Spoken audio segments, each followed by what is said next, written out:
Ladies and gentlemen, may we request everyone to please get ready as we are about to begin.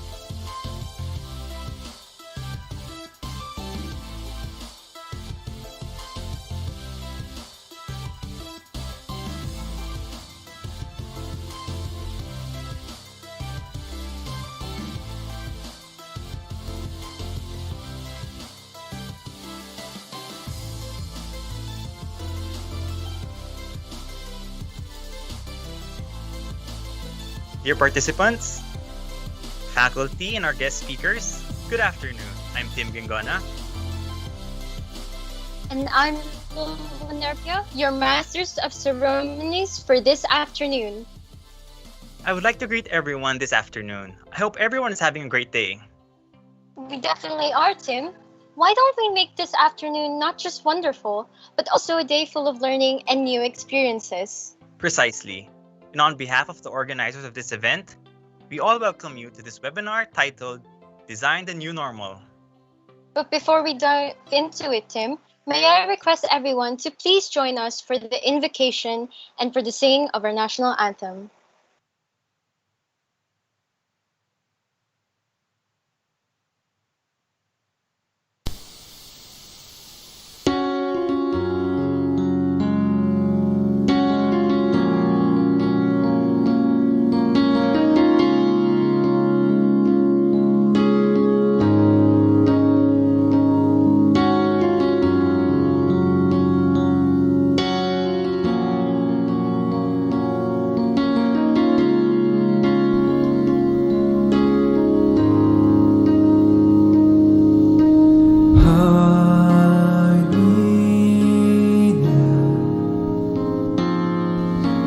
Under your wings,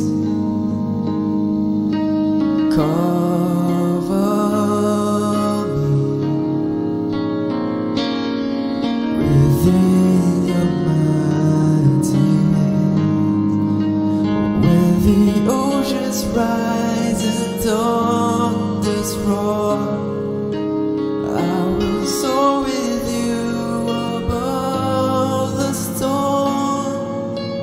Father, you are king over the flood, and I will be still, know you are God.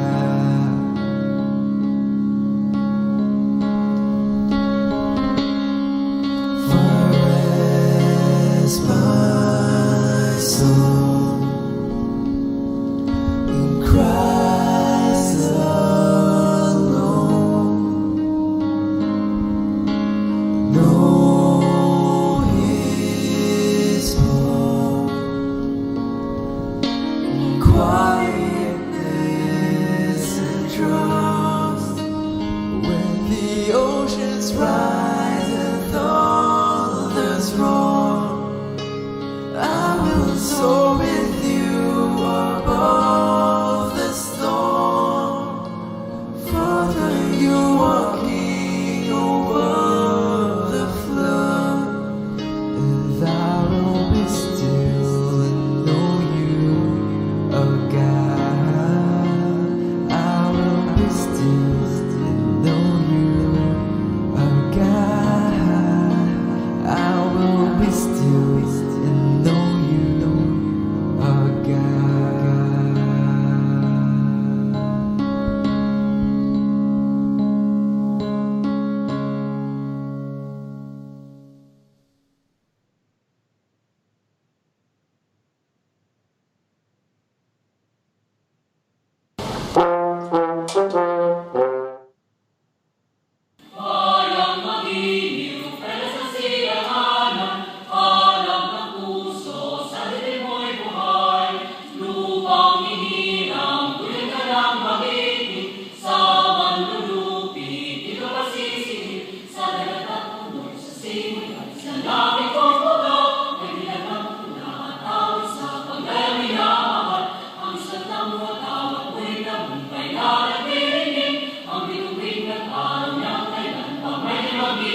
Thank you so much. Once again, we would like to welcome you all to our webinar, Design the New Normal. Thank you, Lulua.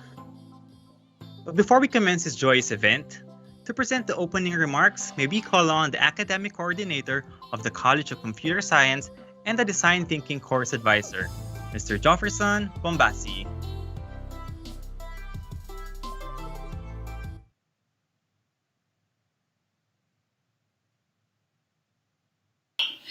Good afternoon, everyone. We at FEU would like to empower our students to tackle real-world problems. We encourage them to pursue big ideas and solve these problems that have a positive impact in the world and in our lives, especially in their thesis and capstone project. Today, we invited design thinking experts in local and international community to share with us their expertise, strategies, and techniques on how to solve problems creatively and innovatively. My hope is that by the end of this webinar, you will have a new appreciation for design thinking, not just as a course, but as a tool in innovative research. I would like to commend the Design Thinking Organizing Committee of the Design Thinking class, headed by Charles Reyes, in helping us organize this event. This is not just a webinar. This is a world-class webinar and the first virtual reality event in FEU Alabang, FEU Diliman, and FEU Tech. So, advance congratulations to all and thank you.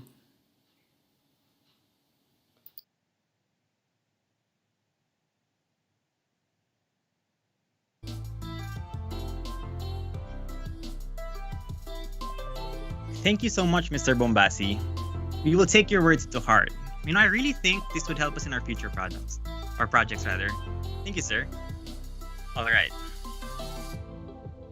So, when we talk about design, we often associate this with exclusive qualities of, let's say, an artist, a designer, the creatives. But in reality, all great innovators in literature, art, music, science, engineering, and business have made design an important aspect to succeeding. Hence, design thinking. Some of the world's leading brands, such as Apple, Google, Samsung, and even GE, have rapidly adapted the design thinking approach, and now it's even taught at leading universities around the world, including Stanford, Harvard, and MIT. But do we really need to know what design thinking is and why it is so popular? Well, we're going to be learning more about that today in this event, Design the New Normal, as we introduce to you 3 of our guest speakers this afternoon. Am I right, Lulua? Yes, absolutely, Tim. The talk will be our main event this afternoon, which will complete the day 1 of this event, to be followed by day 2, which will be on Friday, March 12, for the Ideathon, where the participants will battle it out to win 10,000 worth of prizes. Oh, wow. Well, I want in on that. Yes, you should. Okay, so how does one join the competition? First, to participate, you must be a registered participant for this event. Then you must group yourselves into members of 6 and register accordingly. Mentors will be present on day 2 to guide you and make sure you are on the right path on your journey to becoming the design thinking champion. Complete information of the mechanics and registrations forms can all be found on the event's Facebook page, displayed on the screen right now. So please do follow the page to be kept posted for future announcements. All right, Lulua, so I guess it's you and me. And yeah, we need 4 more. So if anyone else wants to join us, please hit us up. Yes, guys, you know where to find us. Okay, on a more serious note, this event is quite special, right, Lulua? It is indeed, as we are the first webinar that gives you an option to watch here or in a virtual reality setup. In behalf of the hardworking program committee, I'm proud to present to you Hubs by Mozilla, where you can share a virtual room with others to watch videos, play with 3D objects, or just hang out. All you have to do is click the link which we provided, which will bring you to the virtual map as you can see in the screen right now. So with this, you can choose your to present yourself, put on your headphones, and jump right in.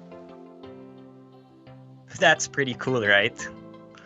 What makes it even more special is that the 3D space was designed to represent certain areas of the FEU Alabang building. And again, this is thanks to the dedication of the people who made this event possible. So for more details or questions about this, feel free to ask for help in the chat and you will be assisted accordingly by the event ushers. See, pretty neat.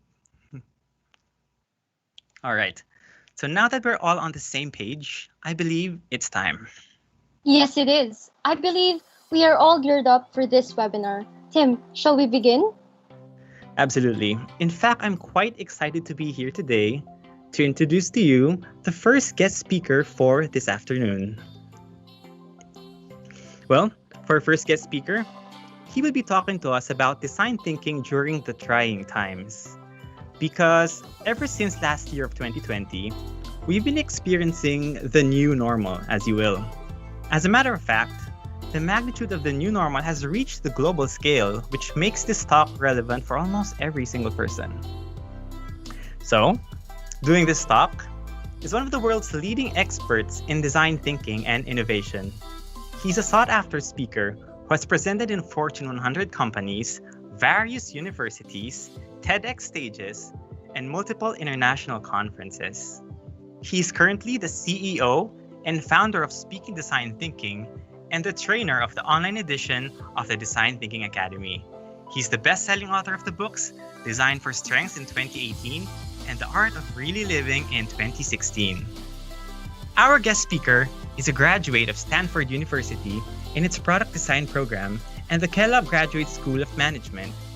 He is also an NBC sports analyst who lectures and teaches innovation courses at Marquette, Northwestern, and CEDIM University Graduate College in Mexico.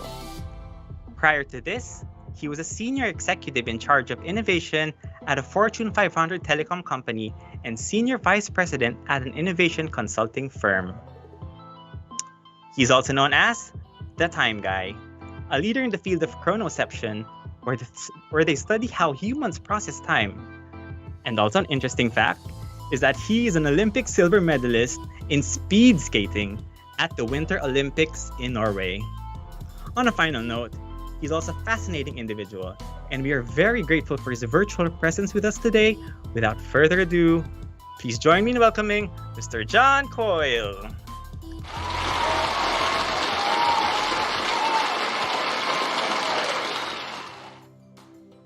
Hello, everybody. Hello, Tim. Thank you for that introduction. I'm going to attempt to share my screen. We'll see if that works out. Let's see here.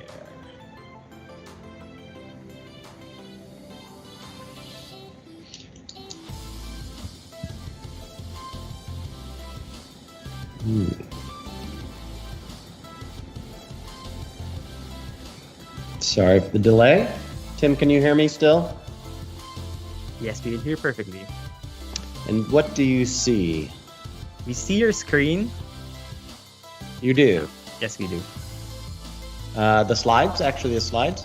We see the slide and the desktop. The whole desktop. Yes. Okay. Let me try to make it the whole screen. Right. I got the little spinning wheel for now. Hello, everyone. I'm in Las Vegas right now in the United States. And it's pretty fun to be able to speak to you from so far away. Okay. View. Enter full screen. See if that helps. That didn't. How about now, Tim? We only see your desktop at the moment. Okay. That's strange. One moment. Okay. Try to put it over in the other. I have two monitors going, so it could be because it's in the other monitor. Let's try over here. How's that looking? There we go. Full screen? Yes, thank you. And you can see me as well? Yes, we can. Excellent. All right, so yeah, design thinking is my favorite topic. I was at Stanford in the late 80s when the father of design thinking coined the term. His name is David Kelly. He is notable. David's notable for a couple of reasons. He was the head of Stanford's product design program, now called the D School. He founded the consulting firm IDEO, but perhaps most famously, he was Steve Jobs' right-hand man and co-developed the mouse, the Macintosh, and even the early iterations of the iPhone. And I was fortunate enough to have David Kelly as my guidance counselor, my academic advisor in college. So I go a long way back with design thinking. So I know some of you know design thinking as a process. It's a process and a mindset. We're going to dig into both. And I would argue that mindset's more important than process, but we'll go through the process first. This is a 5-step version. There are a 6-step version, a 7-step version. As David would say, it doesn't matter. However you describe it, core to it is empathy. So first step is you have to accept that you have a problem. And by the way, I'm going to tell mostly stories, so don't be put off that this is going to be a really dry lecture. I promise it won't be. I'll get over this in a couple of minutes. First, you have to accept a problem. Now, we all know people that aren't willing to do so. So, some people have their head in the sand. You can't solve a problem you're not willing to have, or as Dave Evans, also from Stanford, says, if your problem isn't really your problem is with your problem, and that is your problem. So acceptance is key. We have a problem. What is it? Next step, define it. Do you really know the nature of your problem? Have you looked at it from all angles? Do you have the data? Have you gathered observations? Do you really, really understand it from a data-driven perspective? And then, core to design thinking or human-centered design is, and by the way, you can have all the right answers, but it doesn't matter if you're asking the wrong question. It's empathy. Empathy is the core of human-centered design or design thinking. Are you in the shoes of the person you're solving for? Do you really understand the problem from the perspective of the person you're solving for? If you're not, then you're solving your problem, and that's going to lead to nowhere. Then, and you can't read the label when you're sitting inside the jar. It's a phrase from the southern part of the United States. It means it's really hard to see your way out of your own situation. So get that perspective, get that alternate angle. Then ideate. Only then do you finally get to generate ideas. I'm going to bet most of you are creatives, and creatives like to jump right to ideas, but if you don't understand the problem, you haven't accepted it, and if you don't have empathy, well, you might just be wasting your time and everybody else's. And the key to having great ideas is to have lots of them and throw out the bad ideas. Lots of ideas is good. And then finally, you get to prototype, test, and repeat. Now, I grew up on a lake in Michigan, and probably not common in the Philippines, but every year that lake would freeze over, and we kids would put on skates and go out and race and play tag and do things like you would do on a beach. Sort of similar, it's just frozen water versus wet water. And about when I was 10 years old, my father noticed that I was the fastest kid on the ice on skates, skates being those long blades. And he said, let's go do a race. And I said, that sounds like a good idea. So I lined up against some other boys and girls my age.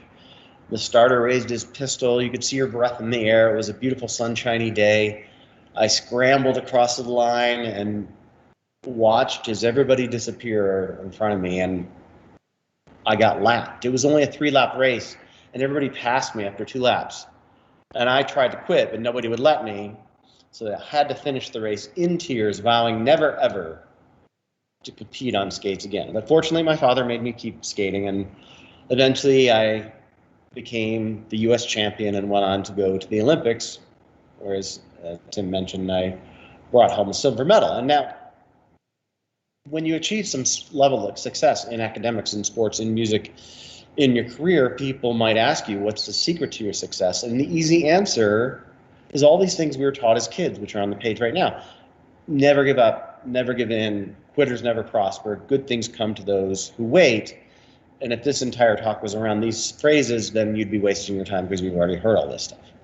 But I would argue from a design thinking lens that this same great advice for kids becomes the wrong question, the wrong challenge for adults, and that actually it becomes a collective adult neurosis as you grow older, particularly for highly driven people. If you're wondering if I called you crazy, I did. It's okay, so am I. But first, why is it great advice for kids? You may be familiar with the Stanford Marshmallow Experiment. 1972, give kids ages 5 to 8 the choice of 1 marshmallow now or 2 in 5 minutes. Still studying this cohort, they're now in their 50s. The 2 marshmallow kids have been more successful in every possible way. Level of education, level of achievement, level of financial income, health, well-being, relationships, you name it.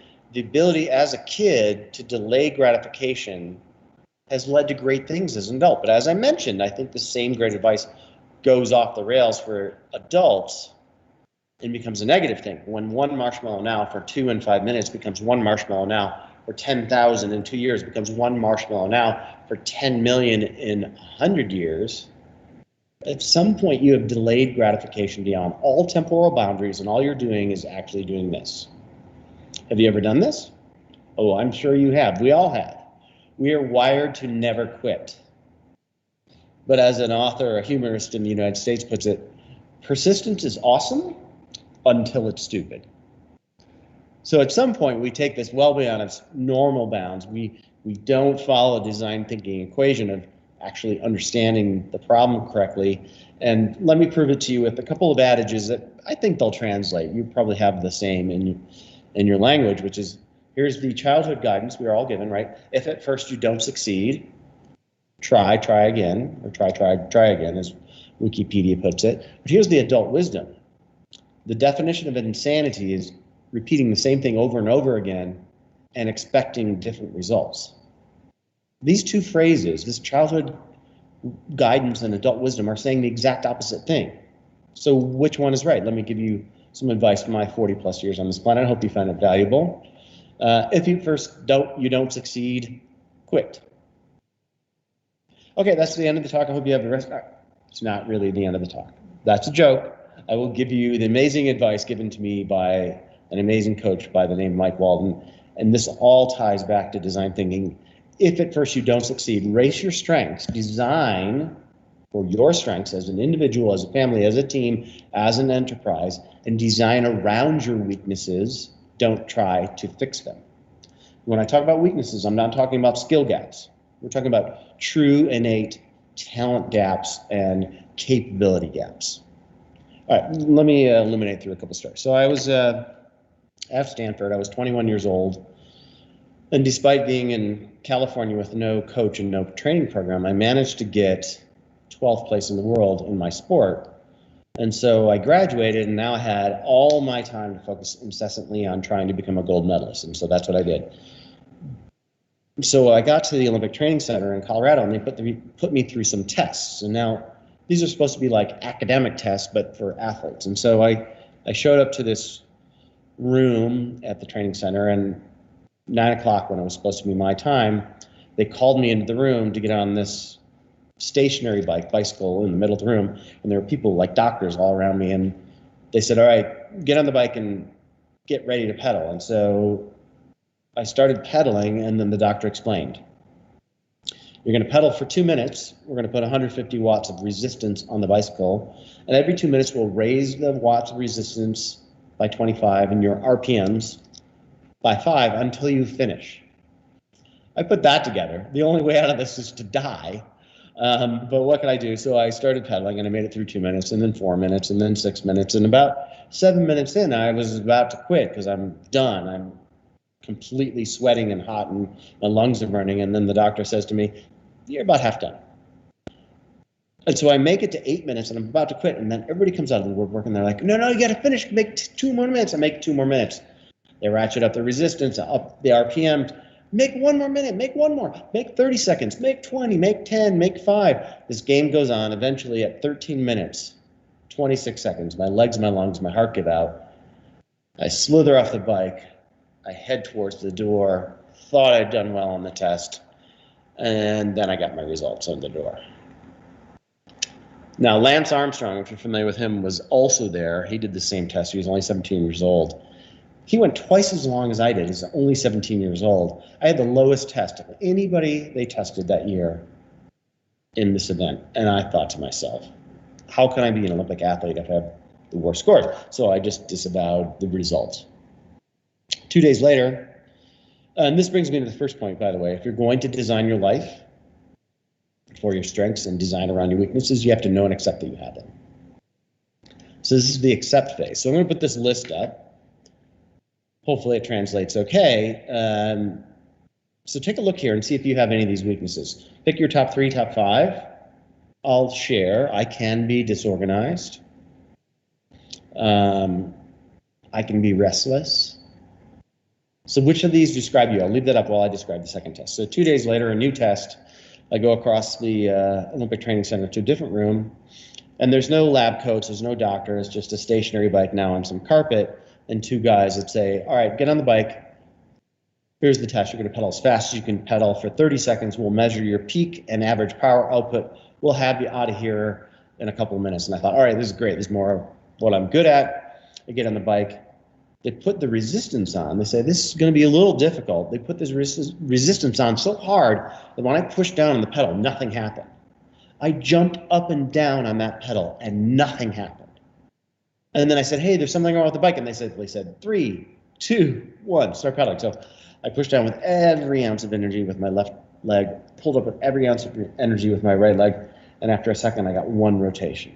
But then I started getting it spinning, and after 2 seconds, I got 30 RPMs, and 3 seconds, 70 RPMs, and 4 seconds, 150, 5 seconds, 200 RPMs, 6 seconds, 230 RPMs, and at 7 seconds, I hit 250 RPMs. I could feel the heat rising from the wheel. I could smell it in the air, and for the first time now, they're cheering me on because I'm doing well, and they're going, go, go, go, you got this. And for 8, 9, and 10, 11, 12 seconds, I have it pegged at 250 RPMs. And then how does that phrase go? Pride goes before the fall. Somewhere around 13 seconds, it was like the world exploded, like being simultaneously dipped in gasoline, set on fire, and drowning. All oxygen left my body. Everything began to burn. My RPMs dropped from 250 to 200 to 150 to 100 down to 60, and they're screaming at me, you can't quit now. And at 18 seconds, the lights blinked out, and I passed out. And I woke up on a cot in another room, and they were on the phone. They were very excited. They're like, yeah, I know. He's the first one to pass out on the bike. Fantastic. In a sport where the shortest event is 40 seconds, my sport, I couldn't last 18 seconds. And sure enough, I got my results under the door. And sure enough, the lowest average power output of the team. But then they cut the data by intervals. And as it turns out, for the first half, I actually had an advantage over the team. And then they cut it by individual seconds. And here there's a true anomaly in the data. Turns out I have a small thermonuclear reactor in each quadricep for about 2 to 5 seconds, perfect in a sport where the shortest event is 40 seconds, or is it? I was able to use this data, accept, define, later on, and I'll show you how. But this brings me to my second point. If you're going to design your life, your career, your team for your strengths, you have to know and accept the specific nature of your strengths. I'll put some up here. I mentioned before my weaknesses. I can also be pretty creative and pretty motivated. So write down a couple or make a note of a couple strengths that apply to you, because we're going to do a magic trick here in a couple of minutes.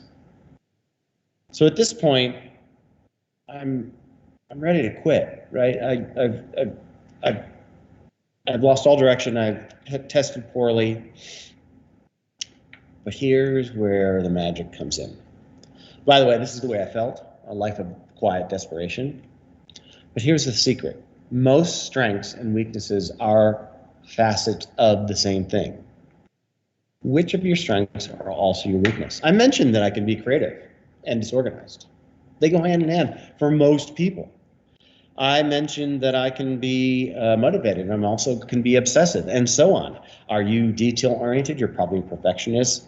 If you're calm, you're probably unemotional. If you're restless, you're probably dynamic. If you're consistent, you're probably predictable. If you're direct and honest, you're probably blunt and rude. Here's the 3 rules around strengths and weaknesses. If you have a strength, you probably have the corresponding weakness. If you try to fix that weakness, you run the risk of destroying that corresponding strength. I worked for 2 years to try to fix my aerobic weakness. All that I got was slower because I destroyed my strength of my superpower of generating lots of power for short intervals, and it destroyed everything else. And if you have a weakness on this list and you didn't write down the corresponding strength, you probably have that as well. If you don't know your superpower, you don't get to put on the cape. So this guy, Matt Stutzman, I think is one of the world's greatest living examples of somebody whose weakness is also an incredible superpower. So Matt's 35, he lives in Iowa. He's a pretty normal guy, drives to work, he drives a pickup truck, he gardens, he hunts, he's married, he's got 3 kids.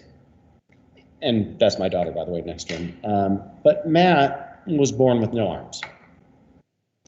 So everything we take for granted with opposable thumbs is just simply harder for Matt. But, you know, he grew up this way, so he's learned to adapt by using his feet to feed himself and drive and all these normal things that we take for granted. But, you know, sports, that would be impossible, right? Or sports.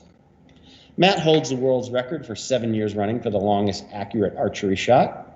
He won a silver medal in London. He was 4th in Rio due to a bowl malfunction. He's on the able-bodied U.S. Olympic team for Tokyo 2021 now due to COVID, not despite his weaknesses, because of them. Maybe you have a hidden superpower too, and design thinking can help you find it. So back to my story. I'm doing this, right? I've done 2 years of training and not getting anywhere and taking these tests and failing, and I'm ready to quit. But I kept getting back to design thinking and like, am I solving the right problem? The coaches put me on a path of fixing my weaknesses and trying to escape farther faster. And I thought, you know, maybe that's not the right equation. Maybe they didn't have empathy for me. Maybe we defined the wrong problem. Maybe I need to accept a different problem and define a different way to ideate and prototype. And so I decided to quit the team, not the sport. Now, when you decide to quit something, when you haven't yet, you get this amazing window of something we call perspective. And sometimes that barrier that you've been beating your head against actually looks like this. So this is the entire presentation in one slide. If you needed to take it away, this is it. Sometimes the major obstacles you face in life simply need to be designed around by backing up, getting perspective, and walking around them by defining a new approach. And so I quit the team, not the sport, and I started training all on my own. Then I decided to answer a different question from design thinking. Instead of how do I fix my weaknesses or how do I go farther faster, I decided how do I leverage my strengths? And maybe instead of going farther faster, what if I could go less far, less fast? Now, a couple things about my sport. The margins of victory are really tiny. This is my event, but not my year, but I show it to you for a reason. Take a look at the difference between the gold medal and the silver medal in my sport, in my event, after a lifetime of training. 2/100ths of a second. Take a look at the difference between first and 10th. So the difference between a gold medal, heroes welcome, or being sent back to Siberia because you got 10th place in the Winter Olympic Games is 33/100ths of a second. Let me clap that out for you. That's this. 10 people in that space after an entire lifetime of training. The other thing that's difficult is the physics of my sport. So if you've seen it, you enter a corner going 50 kilometers an hour this way. 2 seconds later, you exit the corner going 50 kilometers that way. That's 0 to 100 kilometers in 2 seconds. No car on the planet can do this, not even the new Tesla. So when you do the math, it creates 3 Gs, 3 G forces, triple your body weight. And a speed skater's never on 2 legs at one time, and we're always crouched down in that low position you can see in this photo. So when I break it all down for you, you're doing I have to translate to kilograms, 225 kilogram squat from deeper than 90 degrees while traveling at 50 kilometers an hour on a 30 centimeter long blade that's 1 millimeter wide on ice headed directly at a wall. It's hard. And because of this, everybody in the world adjusted the way they skated to skate a very wide track, looking at the dotted line. So we would set it very wide for corners, come out very wide coming out, and we were going about 12% farther than strictly necessary to minimize those G-forces. But as somebody whose strength is generating a lot of power for short intervals, I'm like, what if I could skate a track that looked like this? This was my ideation phase. What if I could dive into each corner, take that G-force hit, generate tons of power for 2 to 3 seconds, and come out of the corner very tight and go just less far, less fast. And so I decided to trial this the next year at the World Team Championship trials, the same as Olympic trials in a non-Olympic year. The year before, I had ended up 30th under the Olympic team program. Quitting, I showed up the next year to the same trials, and as I showed up, I got the flu. Super sick as a dog, didn't skate for 5 days. Showed up finally on the line for the day of the event. Starter raises the gun. The first event's run pursuit style. It's a time trial. They take the top 15. They send the other 100 people home. I'm sure I'm going home. Well, what could I do? So the starter raises his gun. They shoot the gun. I start skating. I skate super tight, staying very close to those blocks, diving in, taking the G-forces. And after a couple of laps, I started catching my pair skater, and all I could think of was he must be sick, because he must be out of shape because I'm sick. But then after about half of the race was over, I passed him, and I finished the race, and something odd happened. My former coach had jumped out on the ice with a stopwatch in his hand. I'm coming at him at 50 kilometers an hour, so I'm trying to steer around him, but he stays in my way, so I skid to a stop, and he says to me, "Coyle, what the hell have you been doing?"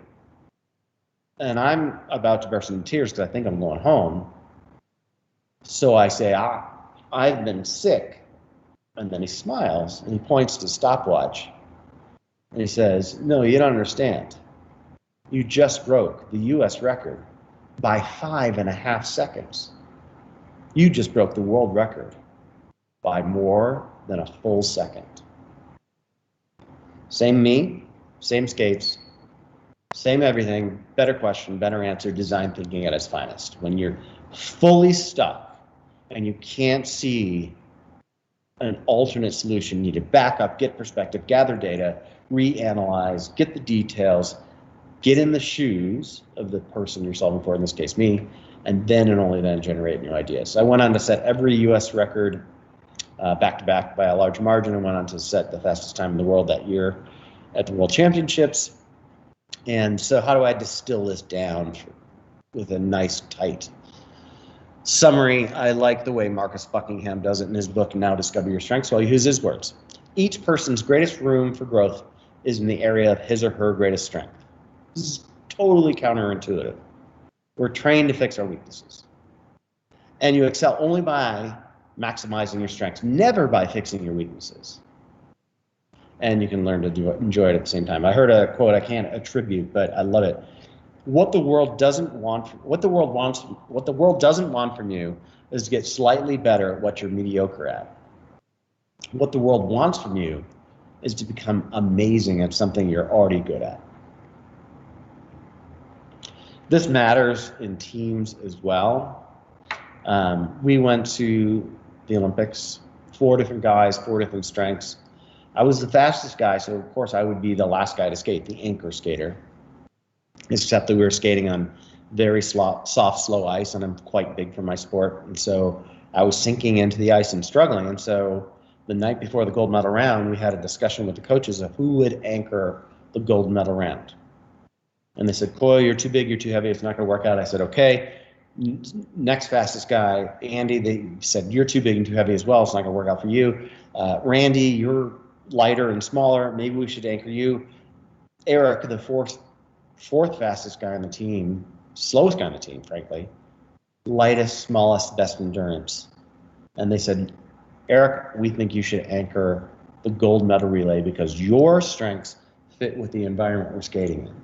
And thank God we did. We were in bronze medal position with a couple laps to go. Eric comes out for his final relay, passes his way to silver, almost gets to gold. If we had another half lap, he would have had gold, because he had the skills and strengths necessary for that environment. We hire for diversity of experience and background and skills.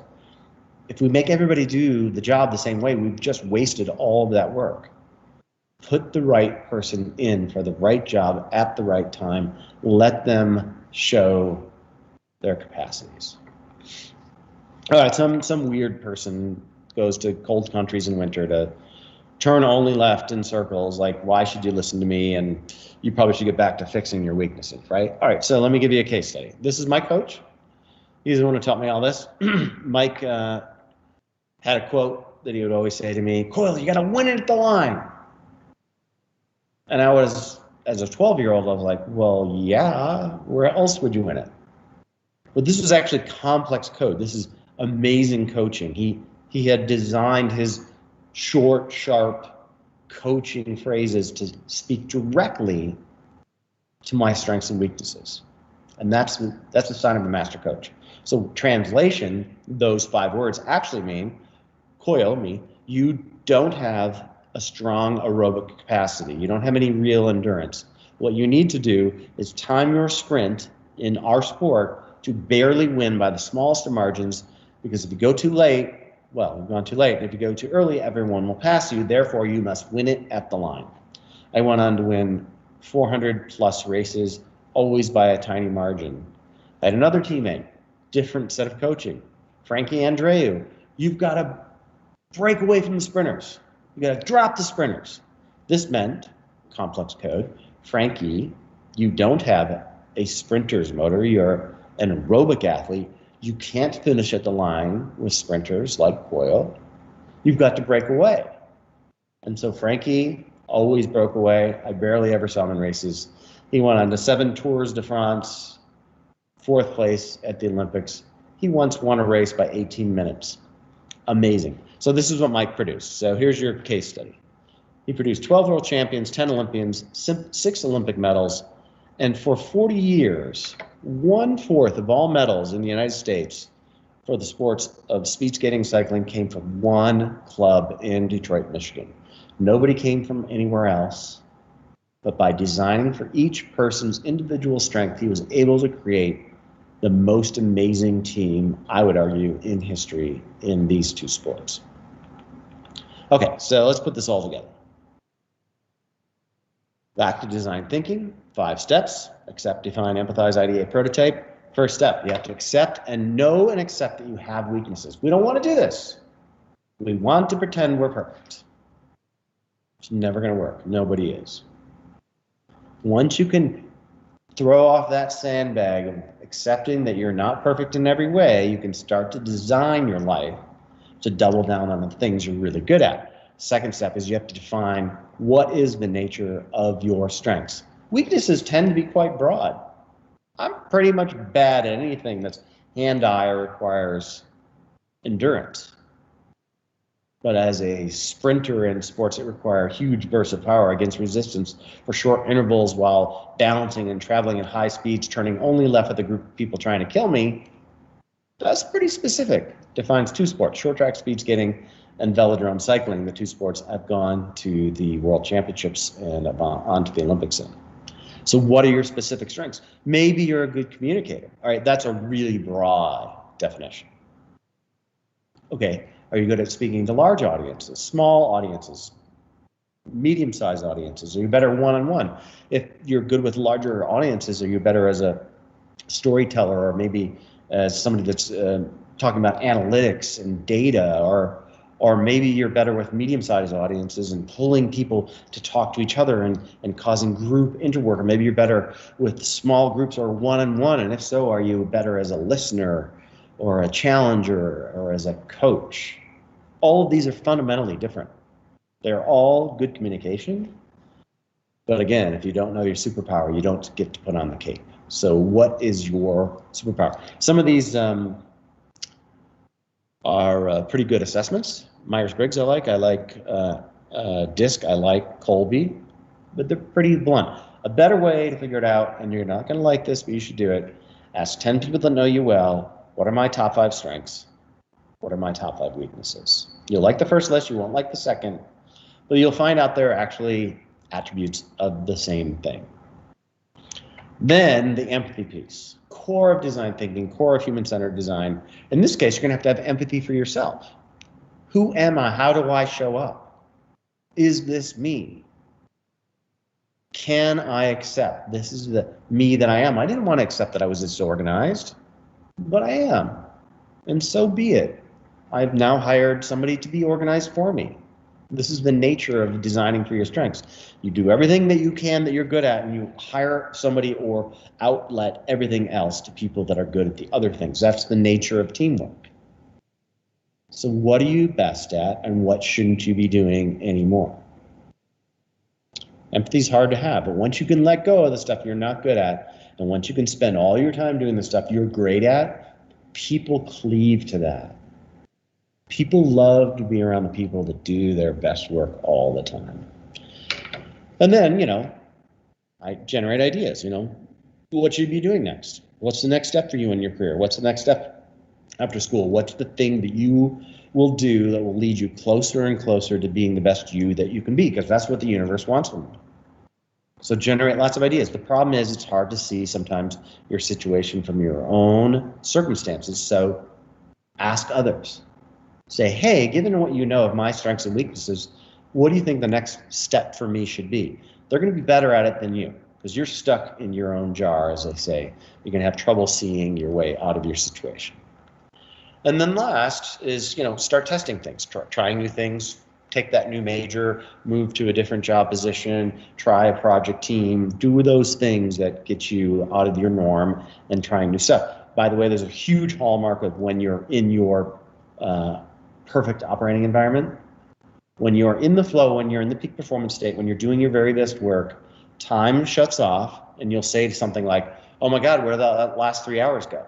And this could be doing spreadsheets, it could be writing, it could be having a sales call, it could be having a dialogue with a fellow worker, it could be anything based on what you do best. But when you have that hallmark of time stopping or shutting off or speeding up or all three, that means you're doing your very best work and you want to do more of that. So weave a thread through that and do more of that.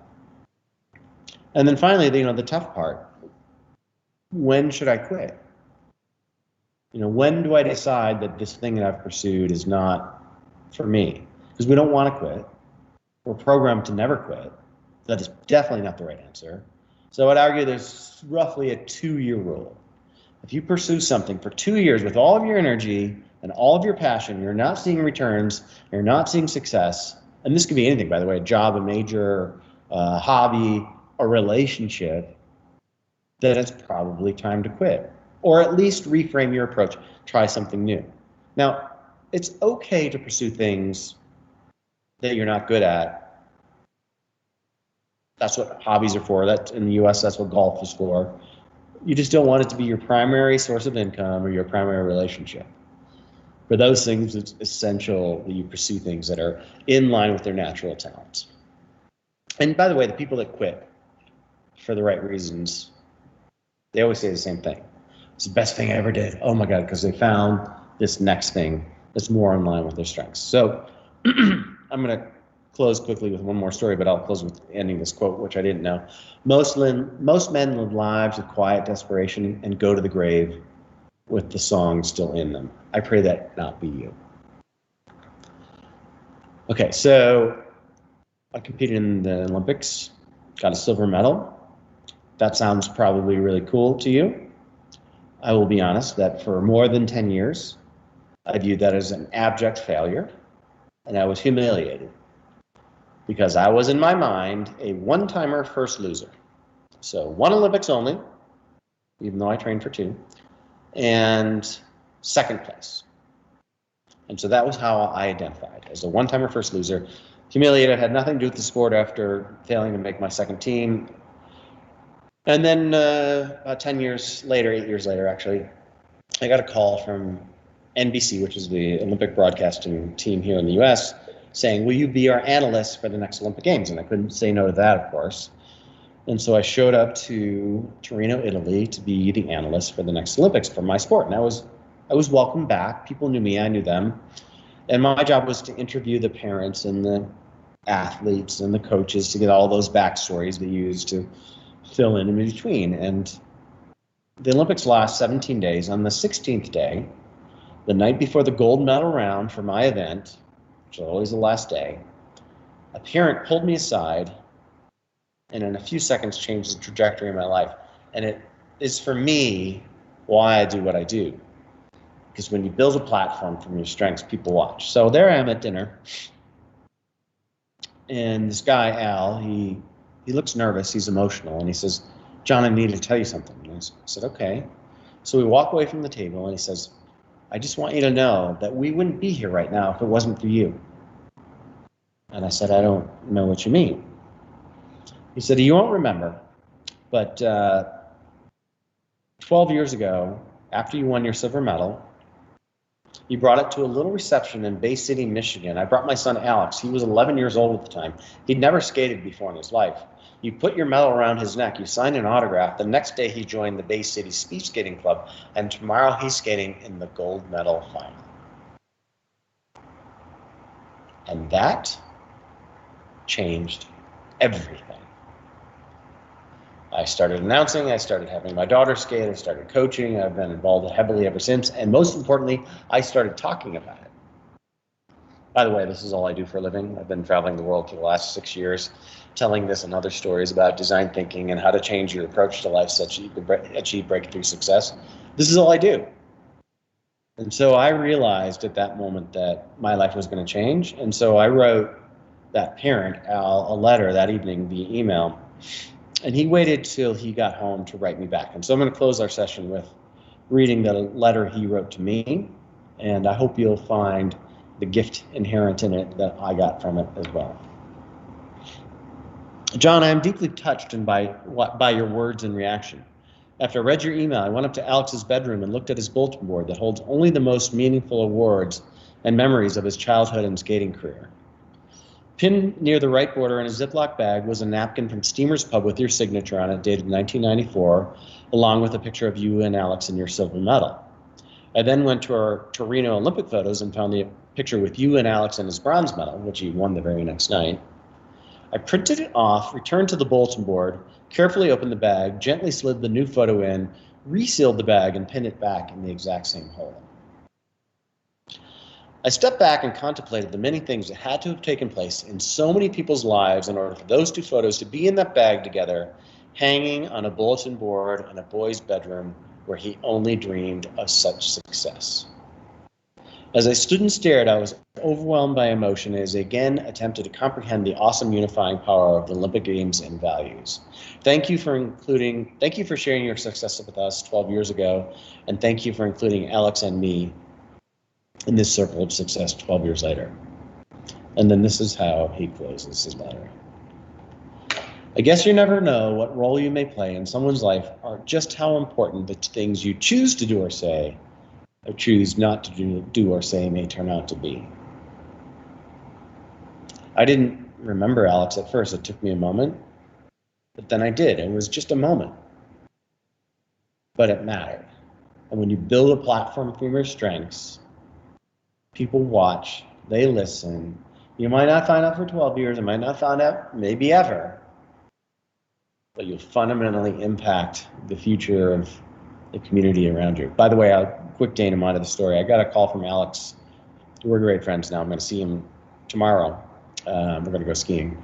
I got a call from him 3 years ago, and he said, "Hey, John, I just want you to be the first to know. I just got off the phone with the U.S. Olympic Committee. I've accepted the head coach position for U.S. speed skating. I'll be taking the team to the Olympics in Pyeongchang." And he did. So with that, I will turn it back to Tim for questions.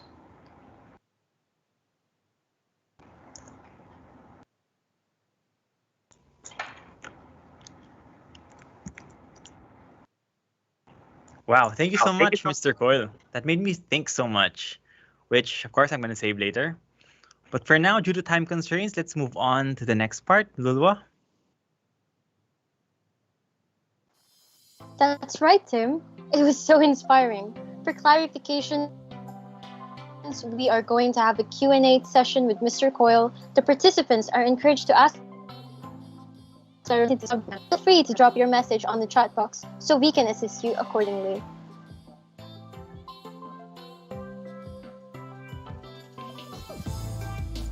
All right, so for our first question, which is seen in the chat box, is from Mrs. Resty. So she asked, design thinking is like encouraging the development of more customized applications for specific type of users. How will it affect the software development industry? Well, I mean, software is particularly tricky because you have a broad base of users. And if you don't understand the way that they are interfacing with your software, where they're coming from, what their emotional state is, how they think about it, then you run the potential of designing software for you and not for them, because you are probably the expert. I'll give you an example. A client of mine, actually, it's an airline in the US. They ran some research studies a few years ago and found that people were unhappy with their experience checking into the airline, going to the airport. And through their research, which was a little bit flawed, they determined that the problem was that it took too long. There was too much typing, and that if they could speed up the check-in process, people would be happier and they'd have higher customer satisfaction. So they redid all their systems, software that allows them to check people in, and they cut the time in half for people to check in to get onto the airplane to fly where they wanted. And then they ran research again and found that their customer satisfaction had dropped, had gotten worse. And what had gone out the window in the process of designing this new software is the client, the customer interface, no longer made eye contact. They were so engaged in the software that they failed to do the basic human connection of making eye contact. And even though the process got faster, customer satisfaction went down. So that is really, for me, the core of design thinking for all types of design, be it software, hardware, products, services, doesn't matter, is do you really understand the problem from the shoes of the person you're solving for? I hope that helped. Thank you so much. There's another question here from Miss Nadine Diamante. What advice can you give to someone that wants to apply the stages of design thinking but gets stuck on one stage, like ideate, for example? Great question. So, and this happens. I mean, this happens. You start falling in love with your ideas. This is a real problem with creative types, and I'm fully guilty, right? I start to understand the problem. I have an incredible idea. I think it's incredible anyway. And I fall in love with it, and this is what we call confirmation bias. And so now you want to prove that your idea is right, and you go through all kinds of legwork to prove it so, and then if it fails to pass with your customers or with the people you're working with, your partners, you've just wasted an incredible amount of time. So the design thinking mentality, I would argue, is really two really contrary things. It is a complete lack of, it's agnostic towards the idea. It doesn't fall in love with ideas. It likes ideas, it wants lots of ideas, but it never falls in love with ideas until such time as it's proven through research to be a valid idea, and then and only then do you get to be really passionate about it. So there's this like scientific detachment from the ideas at first. I don't know which one's right. I like this one, but that doesn't make it right. And then once you've finally vetted it out and tested it with consumers, then and only then can you use all that passion you've channeled to pursue it with all that vigor.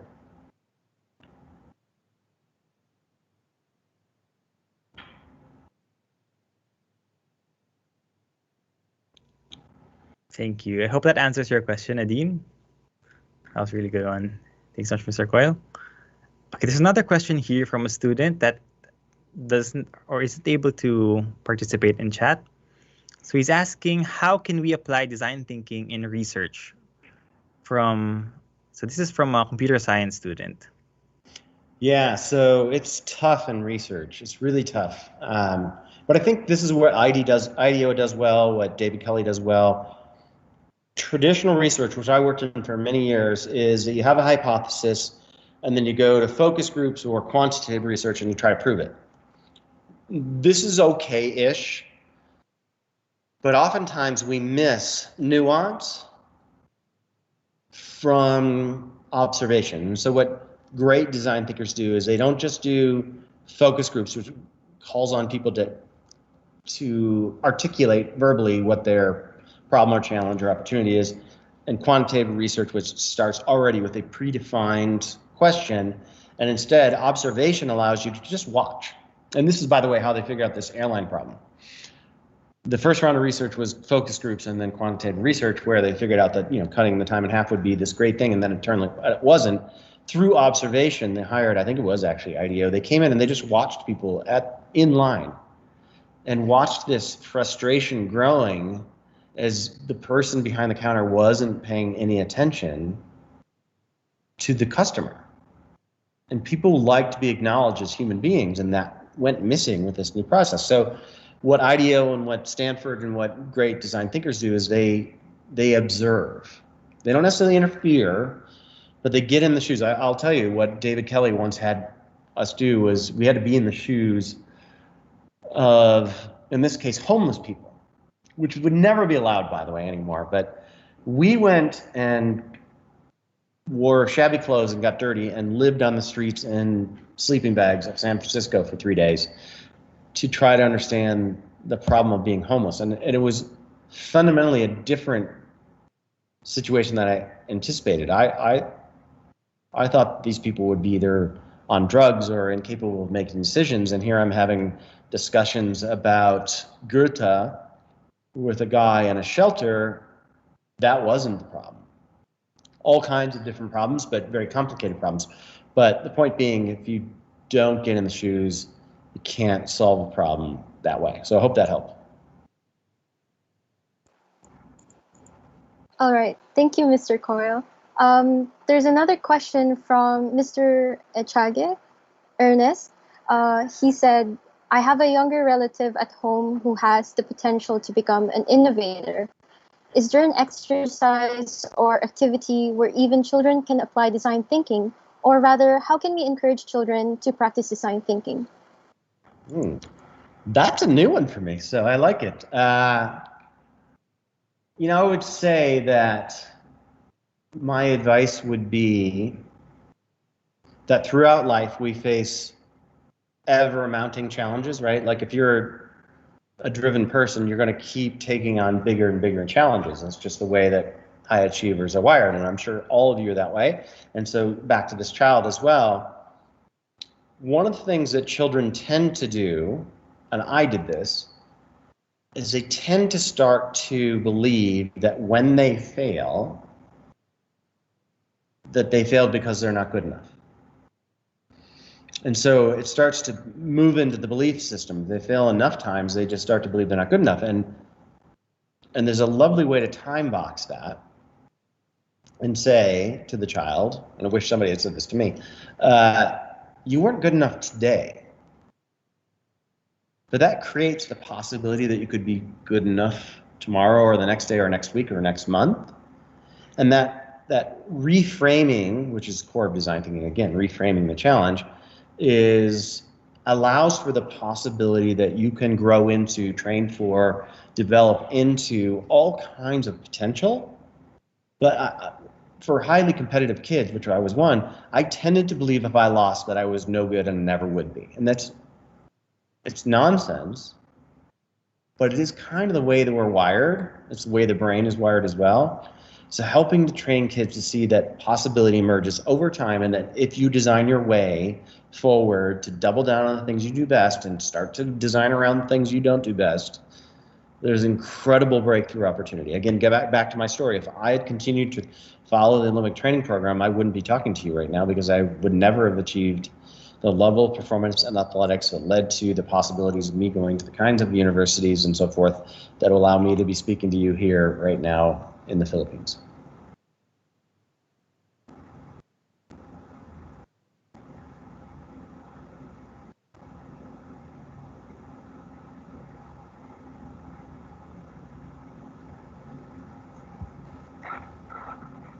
All right, thank you, sir. There's another question. There's quite a few questions here. There's another question from Mr. Tolentino. How does design thinking change performance consulting? What considerations should be made?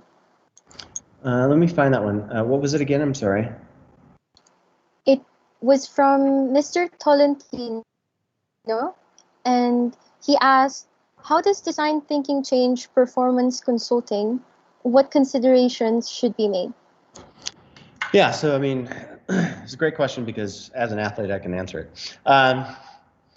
When you're consulting around performance, there's a lot of things that people accept as true which are not. And I would say the biggest one is that you have to fix your weaknesses all the time, every day. And I will tell you that is not true above the age of, I'll say 22. Maybe it's 25, somewhere in there. As the saying goes, if you're over 25 and you're still trying to fix your weaknesses, that ship has sailed. By and large, your prefrontal cortex, the part of you that is the most plastic, is pretty hardwired by then, and you're not going to be making any major changes to your capacity as a human being intellectually from an academic standpoint or sports-wise. Doesn't mean you're not plastic, you can't learn new things, but nobody wants to hear about your mediocre successes. Everybody wants to lean into the one amazing thing that you're good at. But the trick is, what is it? And I don't think we spend nearly enough time trying to figure that out. Like what, this is my cocktail party question. What are you best at?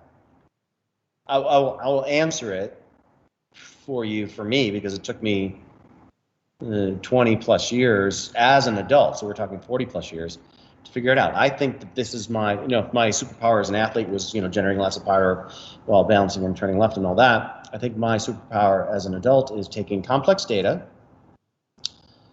matching it to a narrative, simplifying it such that people can understand it through a story, and lending an emotional component so that they remember it. Hopefully that's going to be true for you.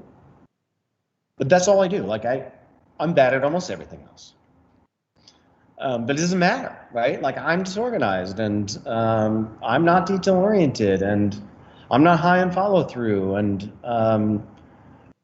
I'm not really good with small talk, and I could go on and on about all the things I'm bad at, but it doesn't matter. I get paid to travel the world to talk about this one thing because that's what the world wants from me. So figure out for you, if you're a performance consultant, how to help people figure out what that thing is. If you can do that, you're giving them the greatest gift known to man.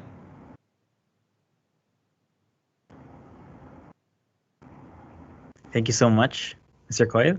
I think we don't have much time, but I think there's so much questions here. Maybe we could do one or two more. Is that fine? All right, so this is from Miss Nadine. So she's asking, how do you help a loved one stuck at something they just keep doing even with no success, even after the 2-year rule? They won't listen to anyone. There we go. So that's a tough one, but I have an answer. You can't, when people are really anchored to something emotionally, it's not particularly helpful to challenge them directly. So if you tell them you're wasting your time, you're not going to get anywhere. If you tell them this isn't the thing for you, you're wasting your time. However, if you ask them carefully over a period of time, and I've done this, so I've fired 8 people in my life, and 7 of the 8 have become great friends. Now, how did I do it? I'm answering the question you asked. I kept asking them, is this the right thing for you? Is this job, do you really like doing analytics? Do you really like doing this kind of research? Do you really like doing this kind of strategy? Is this a fit for what things that you really care about? In the early days, they'd always say, oh, no, this is what I was born to do. This is what I want to do. But over time, and it usually took 3 to 6 months, they would start to say like, well, I do really like doing X, Y, and Z, and I might even be better at that, but I don't see an opportunity there. If you can help them with time by asking questions, not directly challenging, about what they're truly best at, what they truly love to do, where they get energy from, people are wired to not quit. So they're not going to answer that question yes the first time, but with repeated iterations, asking them about what they're really good at, what they really care about, what they're passionate about. I help 7 out of 8 people actually decide to quit on their own and go on to do amazing things. Now, one of them would not listen, and I eventually had to fire him, and that's the one that I sadly am not friends with to this day.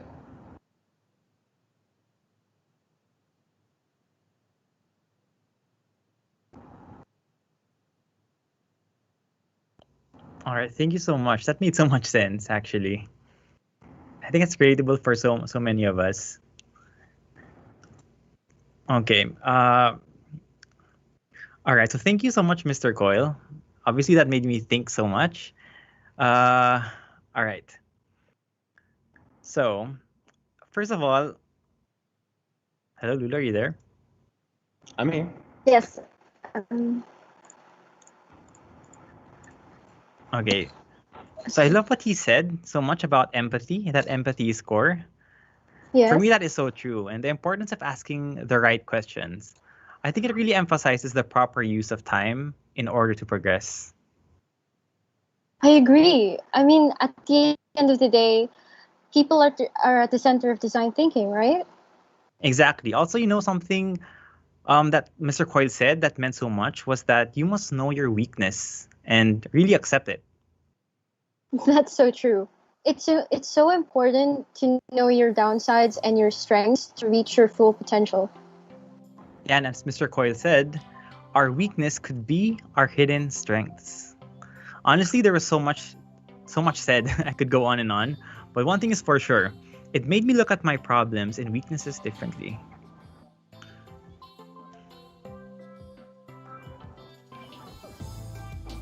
All right. I think Lulu's getting disconnected. But anyway, it's design thing at its finest. To be honest, I've been quite down after losing a team competition a few days ago. I know today is not about me, but hear me out. I feel like after hearing Mr. Coyle's talk, I'm feeling motivated to brainstorm a way to get even better. But I digress. Enough about that. Let's move on to the next part, Lulua, since we're running out of time. Yes, I'm sorry. I had a bit of technical difficulties. so as the Q&A is finished now, let's move on to the awarding of certificates. As a token of our appreciation for his time and his valuable contributions, this certificate of recognition is awarded to Mr. John Coyle for sharing their knowledge in Design the New Normal webinar, held by FEU Alabang and FEU Institute of Technology. Signed by the organizing committee head, Mr. Charles Kyle Reyes, the design thinking course advisor, Mr. Jojit Alcalde, and the academic head of the College of Computer Science, Mr. Jofferson Bombasi. So I believe each and every one of us today have gained more knowledge and broadened our views about design thinking. You've inspired us all. Once again, thank you so much, Mr. John Coyle. Thank you so much, Mr. Coyle. Thank you.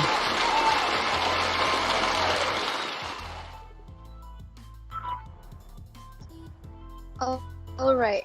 Now, for our second guest speaker, he will be talking about ethical design thinking in the time of COVID-19.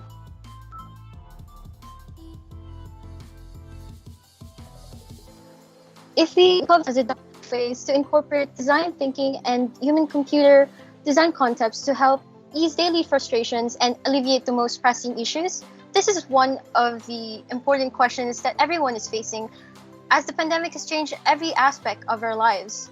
With 3 years of experience in the industry, he's currently a conversation designer at Makisu, where he applies human-computer interaction methodologies and techniques in designing products for the US market. The Bachelor of Science in Information Technology from De La Salle University, the co-leader of the Philippine Web Designers Organization, which is the largest community of web designers in the Philippines, and an active contributor to various initiatives and startups as a consultant, mentor, and research speaker. Please welcome Richard Parino.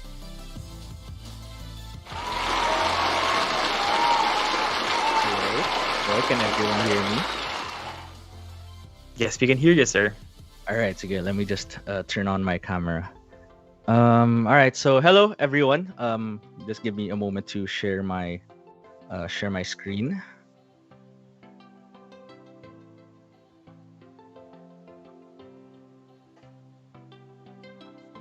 All right. So can everyone see my screen? Yes, we can see it clearly, sir. All right, perfect. Thank you. So I would like to apologize because I don't have it full screen right now. I'm currently having some technical issues on that, so I just made the window larger. So hopefully you can still understand the topic that I'll be talking about today. So good afternoon, everyone. I'm going to be talking about ethical design thinking and UX in the time of COVID-19. And before we formally start, I'm just going to quickly introduce myself. So, hi, my name is Richard Paraino, and I am a Filipino conversation designer. And I currently have 3 years of combined industry and community experience, currently working at Makisu. And my day job consists of doing UI design, doing UX research, product strategy, and what we do at our company is we essentially leverage the talent here in the Philippines and we connect them to clients based in the US for them to get higher than their average rate than they would normally get if they freelance here in the Philippines. So yeah, I do the UI design, the UX research, and the product strategy in the company. Outside of my normal work, I also co-lead the Philippine Web Designers Organization as one of its community leads. Although we are currently on hiatus right now because of the current situation.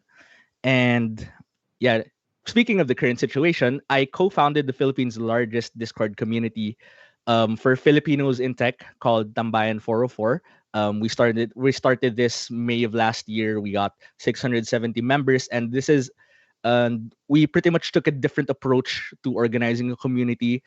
We're mainly talking about our shared interests. We don't really talk about much our work, like design, programming. We don't really focus there. We mainly focus on gaming, our shared interests in computers, technology, and all of that stuff. All right. So if you're interested in that, it's free to join. Just go to tambayan404.com. And back in my college years, I co-founded the User Experience Society, DLSU, which is a recognized chapter of the User Experience Society, which started in Ateneo de Manila University. And yeah, I graduated with a BS Information Technology degree from De La Salle University, Manila, fairly recently, back in 2019. And yeah, so just to set some expectations on the talk, I'm going to be giving a very brief overview of what user experience and design thinking is, but I'll mainly be focusing later on the importance of UX and design thinking during this weird and very hard time that we're in because of COVID-19. And yeah, I'll just breeze through user experience because the previous speaker, Mr. Coyle, already seemed to have a very good explanation on UX. All right. So let's start. Just send your answers to this question in the chat. There's no right or wrong answers. Just let me know, what do you think of when you hear the words user experience design and design thinking? It can be a word, it can be a phrase, or it can be something else entirely. Yeah, let's take like a minute just to wait for people to respond.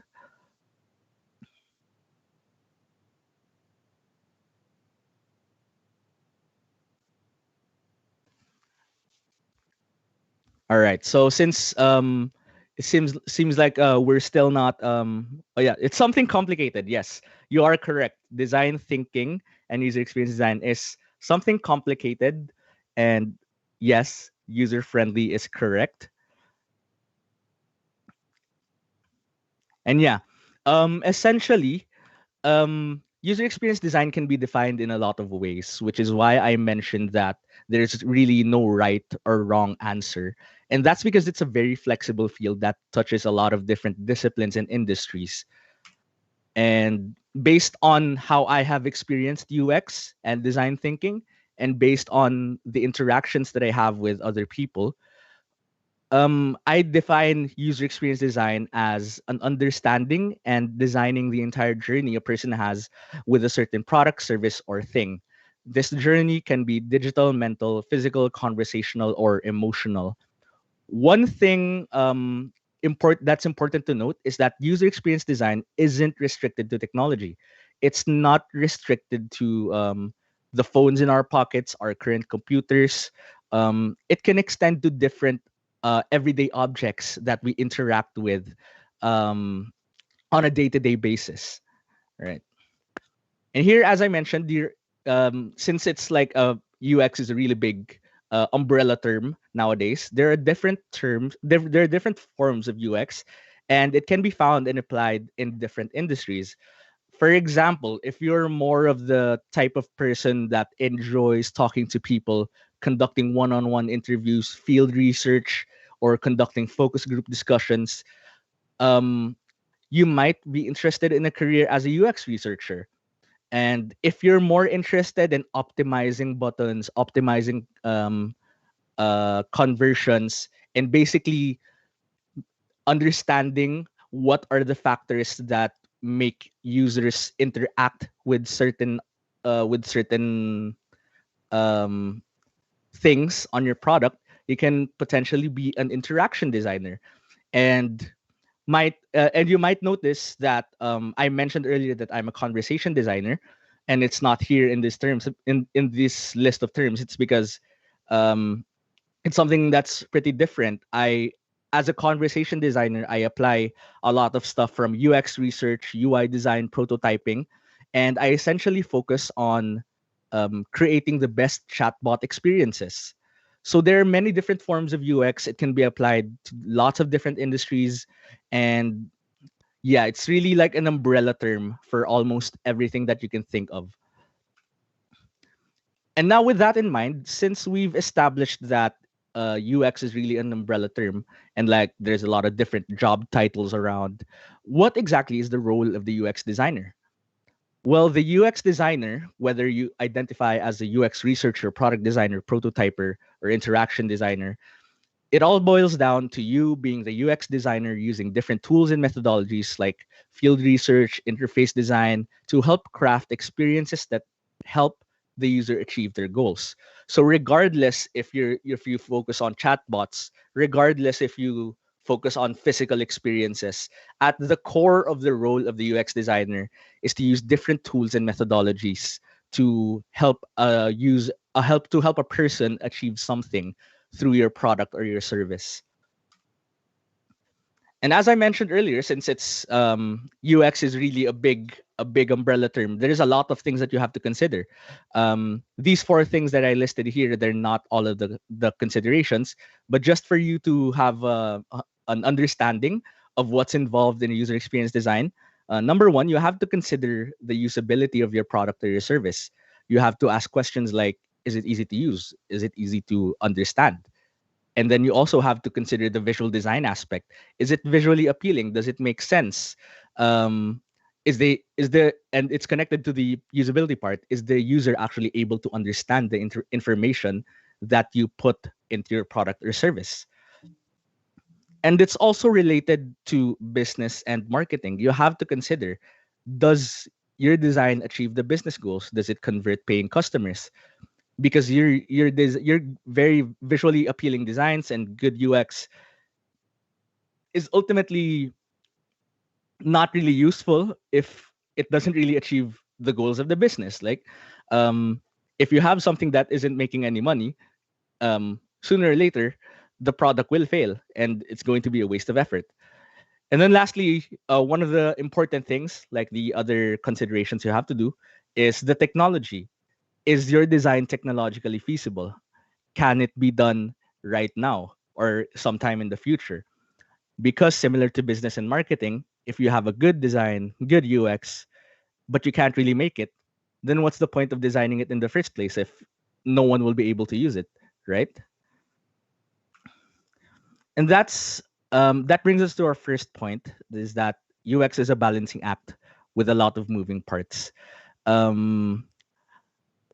The UX designer is sort of like in the center of everything in a normal business. You have to interface with business, you have to interface with engineering, the artists, the graphic designers, the marketing people. And with that considered, you might be thinking to yourself right now, oh, UX sounds like a really important role. It sounds like without UX, everything will fall apart, and that the UX designer is a very, very important part of the team, and that everyone should follow the UX designer. But the truth of the matter is that UX cannot really function on its own. It's a team effort.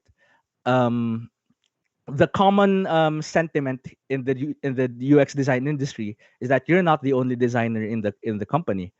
Even though you have the job title of UX designer, your customer support representatives are also um, invested in making sure that the UX is good for your company. Your engineers also play a big role in making sure that the UX of the product is good. And your marketers and your business people are also important to the entire UX process. UX, yes, it is important, but you cannot go at it alone. There is no such thing as a superstar designer that can basically carry the entire project. No, UX, the nature of UX is that you work with everyone, and that you really um, connect all these different pieces from marketing, engineering, design, and business, and you take those insights that you get from there,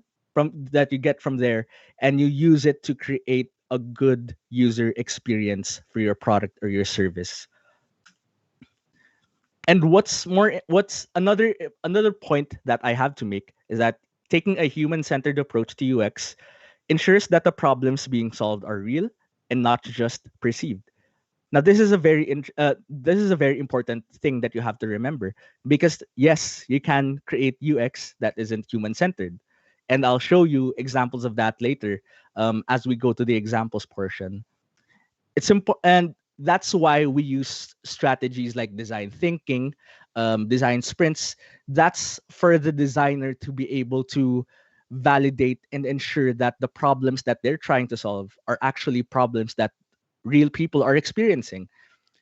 Because I'm pretty sure at some point in your life you have experienced something that is new but doesn't really solve anything. Let's say you have a new feature on your Facebook app, like their avatars thing. What problem does that really solve? Or is it just a perceived problem on their end, like, oh, people don't use their profile photo, so we should give them avatars, right? So yeah, stuff like design thinking ensures that you at least have a pretty solid idea, and that you can be confident that the problems that you're trying to solve are real and not just being and they're not just assumptions that you want people to experience. So now we move on to our next section, which is what is design thinking. And similar to the definition of UX, it has a lot of different definitions across the internet, and depending on who you ask and who you talk to, and then depending on what their context is, you'll have a pretty different definition on what it is. But for me, in my experience, and in what the people I have and what the people that I have talked to told me, um, design thinking is really a nonlinear process and way of thinking where you utilize different tools and methodologies to gain insights from a certain problem that ultimately help you arrive at the potential solution. It is not a linear thing. The design thinking process is very fluid, and the design thinking process is there to essentially give you a set of tools and methodologies for you to arrive at the best solution for your users. And here's the thing that I was mentioning, the general flow of design thinking. And as I mentioned earlier, it's a nonlinear process, yes, but there is a general flow to help guide your work. And I'm pretty sure that the previous speaker has already shown you this 5-stage process of design thinking, which is empathize, define, ideate, prototype, and test. I'm just going to breeze through these 5 steps in the next slide. Yeah. So for empathize, it's essentially going outside of your room and talking with your users and understanding the whys and not just the hows. The common pitfall that people do in design thinking when they're trying to empathize with their users or with their target market is that they don't really focus on the whys of the people, And they it's a common trap that even I still fall into, to ask the people questions that can be answered in one word. That's a bad practice, because the entire goal of the empathize stage is to gain an understanding of these people, and you won't be able to gain an understanding on your users if all of the stuff that you get are yes and no answers. The best answers that you can get here are the ones where the users are able to tell you a lot of things, and basically you can create a connection with them through your interview sessions. After empathizing with the user, the next step is generally to start defining the problem. So based on the different research sessions that you do, whether that's one person, two person, 5 people, or 10, there's really um, no recommended limit. It's just because it's highly subjective and contextual. You have to define the problem statement.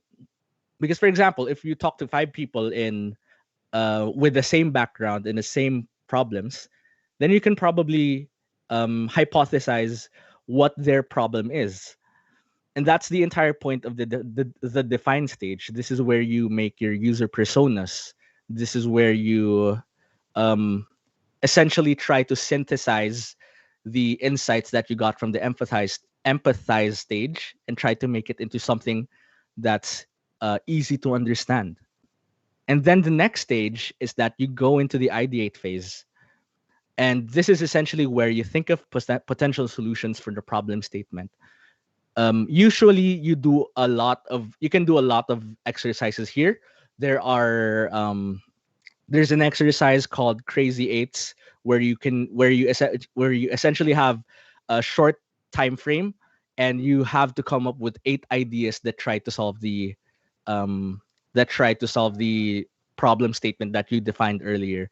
And there are other ways of ideating potential solutions, but the entire point of this stage is to essentially brainstorm either by yourself or with other people, so that you can have some sort of an idea on what you can do to fix or to solve the problem. Next is that you go into the prototype stage, and that's where you pick a potential solution, you create a prototype for it, whether it's a paper prototype or a digital prototype, and then you essentially just create a pretty lo-fi or hi-fi prototype that you can give out to your users. And then when you're done prototyping, you can begin testing your designs. You test your prototypes with real users, not just people that you see on the street. They have to be your potential users that you identified and empathized with early on in the process. You observe their experience with their prototype, and you take notes for future iterations. And then from here, since it's a nonlinear process, depending on the result, you can go back to the empathize stage and do it all over again. Because there are instances where after testing, you find out, oh, I guess the solution that I made didn't really fix anything. So that's when you go back to the drawing board, do everything again, empathize, define, ideate, prototype, and test. So on and so forth, until you reach a prototype that actually solves the problems of the users. They're satisfied, and a prototype that you are confident will solve their problems.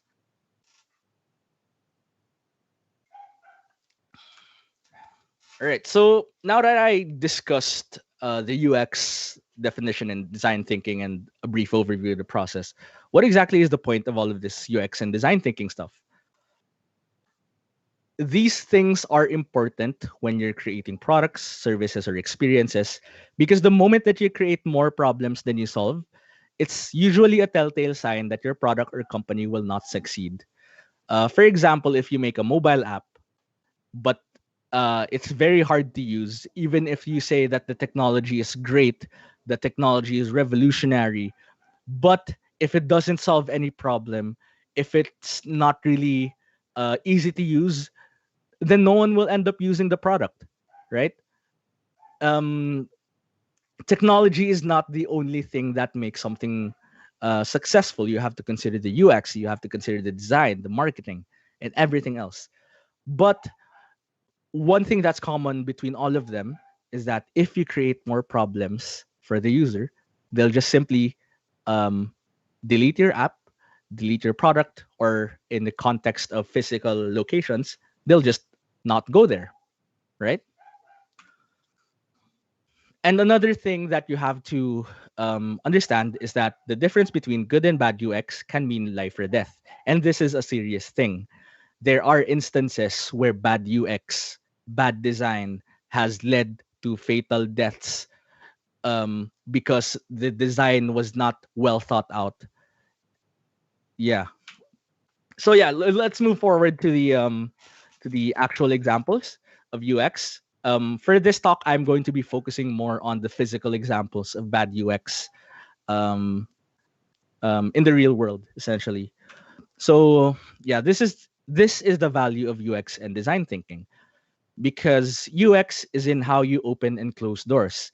I assume since this is a design thinking class, you are familiar with, or you might have heard of the Norman doors concept, and it's essentially this picture. If you look at this picture, when put yourself in the shoe of someone who is trying to enter this building. Personally, how would you enter this building? Do you push it?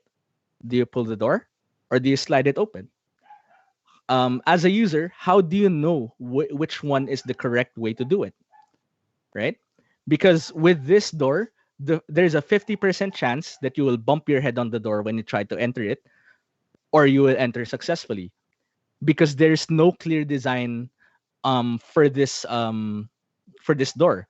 Because there are doors that look like this, that in other buildings they're push, but then when you go to another building, it's a pull door. And this usually happens in establishments like Starbucks, for example. There are some doors that they have labeled push and pull, but sometimes they don't, because not every branch is the same. Moving on to the next example, UX is also in how you use the elevators. In this example, in particular, how do you know which button to press? Let's say, okay, these buttons with the circle outline are the ones that I have to press to go to a certain floor. But let's say you are a blind person and you have to rely on Braille transcriptions to actually use things. If you look at the elevator design, some floors do not have a label for Braille. So what does that mean for someone who is blind? Do they just get automatically locked out of, for example, the 42nd floor because they don't know what that button is for? This is an example of bad design that affects and locks out a certain group of people, even when they should have access to it. Like, imagine if you're living in a condo and you're a blind person and you rely on these Braille transcriptions, and then one day they renovate the elevator, they remove all of the transcriptions. Then how are you gonna go home? What if you're just tired from work and you just want to go home? You have to test all 46 floors, and yeah, you just have to do a lot of guesswork because there are no affordances, or there are no Braille transcriptions for certain floors. So yes, UX is also in how you use elevators. And then for my last example, UX is also in how you heat your food. Now, there are a lot of different microwave and oven designs. And I'm pretty sure you have a pretty unique design of a microwave in your home. But for this example in particular, there are two sets of buttons. On the left, there are buttons that are badly labeled. And on the right, there are buttons that you don't know what will happen. Because some microwaves, if you press the numbers, it will run a preset on the microwave and it will start heating your food. But in this case, does pushing on the buttons start the timer, or does it do something else? And in the case of the presets on the left, what will happen if you push them and then the food that you're heating up accidentally explodes because you're not sure what what the buttons are for. Now you can say that, oh, I already know how to use my microwave. Um, I'll just take that into account, or I'll read the manual or something like that. But the problem here is that you cannot expect everyone to have the same experience as you. You have your own knowledge, and your own knowledge and experiences do not necessarily transfer to other people. And that's the value of UX and design thinking. You make these products understandable by everyone, usable by everyone, because yun nga, there are cases where it's a life and death situation. And in the case of this microwave, if you have a visitor at home and they accidentally blow something up in your microwave, then voila, you lose a microwave and you have a fire hazard, right?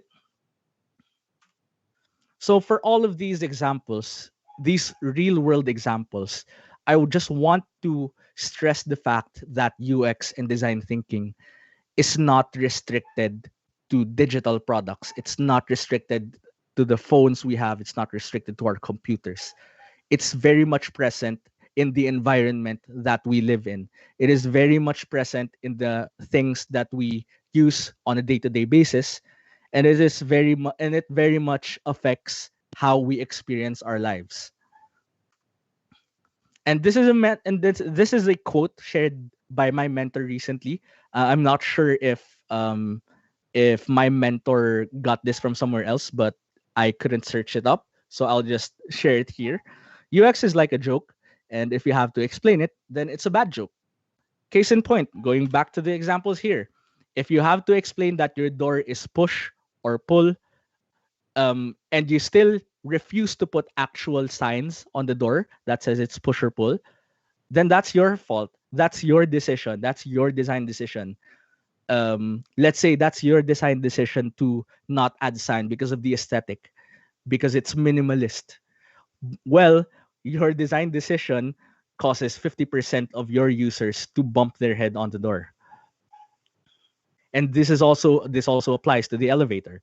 This design decision of not adding braille transcriptions, it locks out people who are otherwise able to give business to your product or service, or they just cannot access this entirely. So now let's move on to the next section. We're going to be talking about UX design thinking and ethics in the time of COVID-19.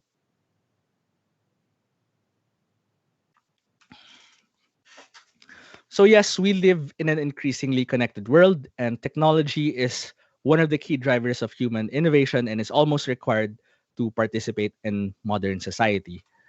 Technology products created with a focus on providing the best user experience have undoubtedly improved our lives. This is a fact. Whether we know it or not, products with good UX have affected us for the better. Yes, this is 100% the truth.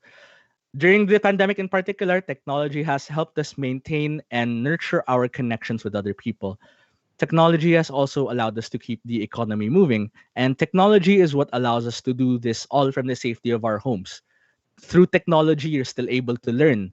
You're still able to earn credits toward the completion of your degree.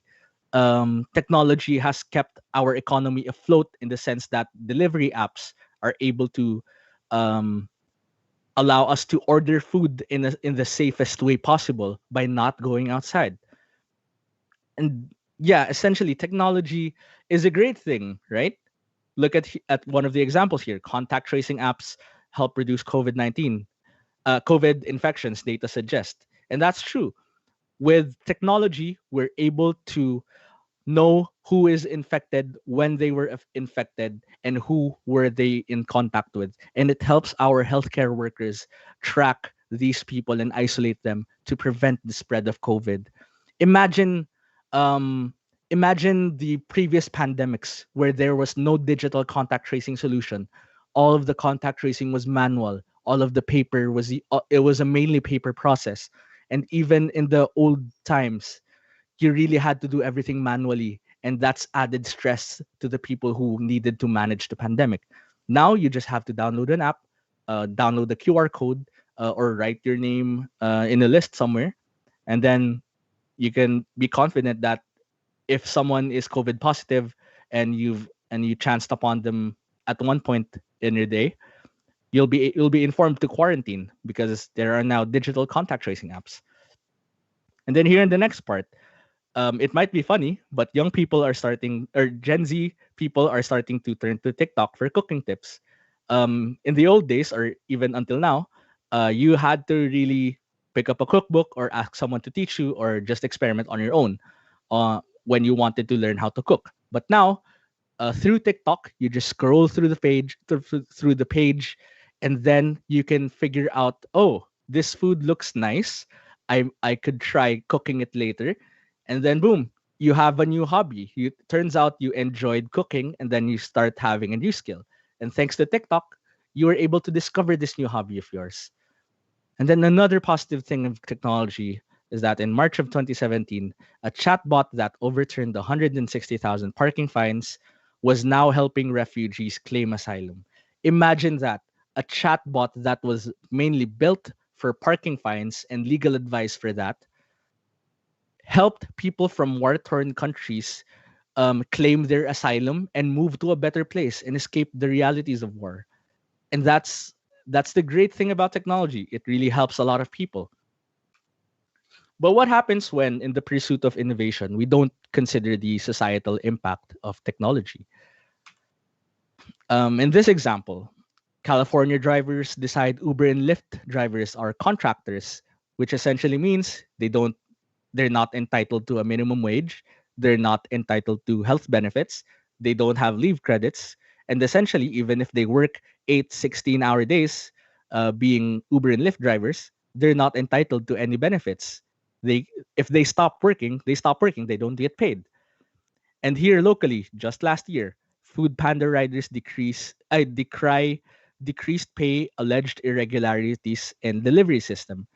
Imagine the people who we can consider our frontliners because they deliver our food. They deliver food from our favorite restaurants and to the safety of our homes. The people who deliver our packages to our friends and family and loved ones, they get decreased pay and they don't get entitled to any benefits. And I think there's this thing with local delivery apps where a majority of them still have to pay a rental fee for their bags, even if they are capable of fully paying it, just because, right? So in the time of COVID-19, designers and technologists shouldn't shouldn't be contributing to systemic inequalities. We need to take a step back and assess the systems that we are building. Now, you might be wondering, I'm just a UX designer. What am I supposed to do if the business tries to decrease people's pay? Well, you have to make your voice heard. You are a designer. You are the one implementing or to an extent, you are the one implementing the decreased pay.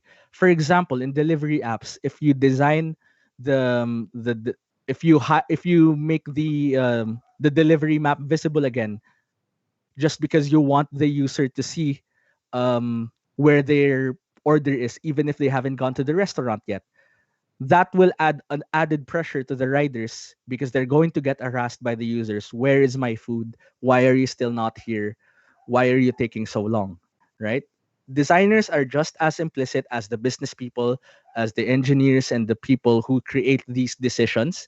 And yeah, designers and technologies shouldn't contribute to these systemic inequalities. You should make an effort to speak up and make your thoughts heard and always advocate for the user.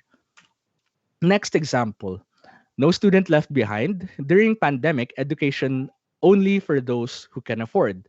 And then there is also the mental health angle. Zoom schools' mental health toll on kids.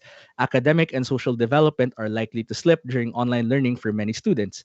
Now, yes, it is true that everyone around the world was suddenly thrust into distance learning, into work from home arrangements, even if they weren't 100% prepared.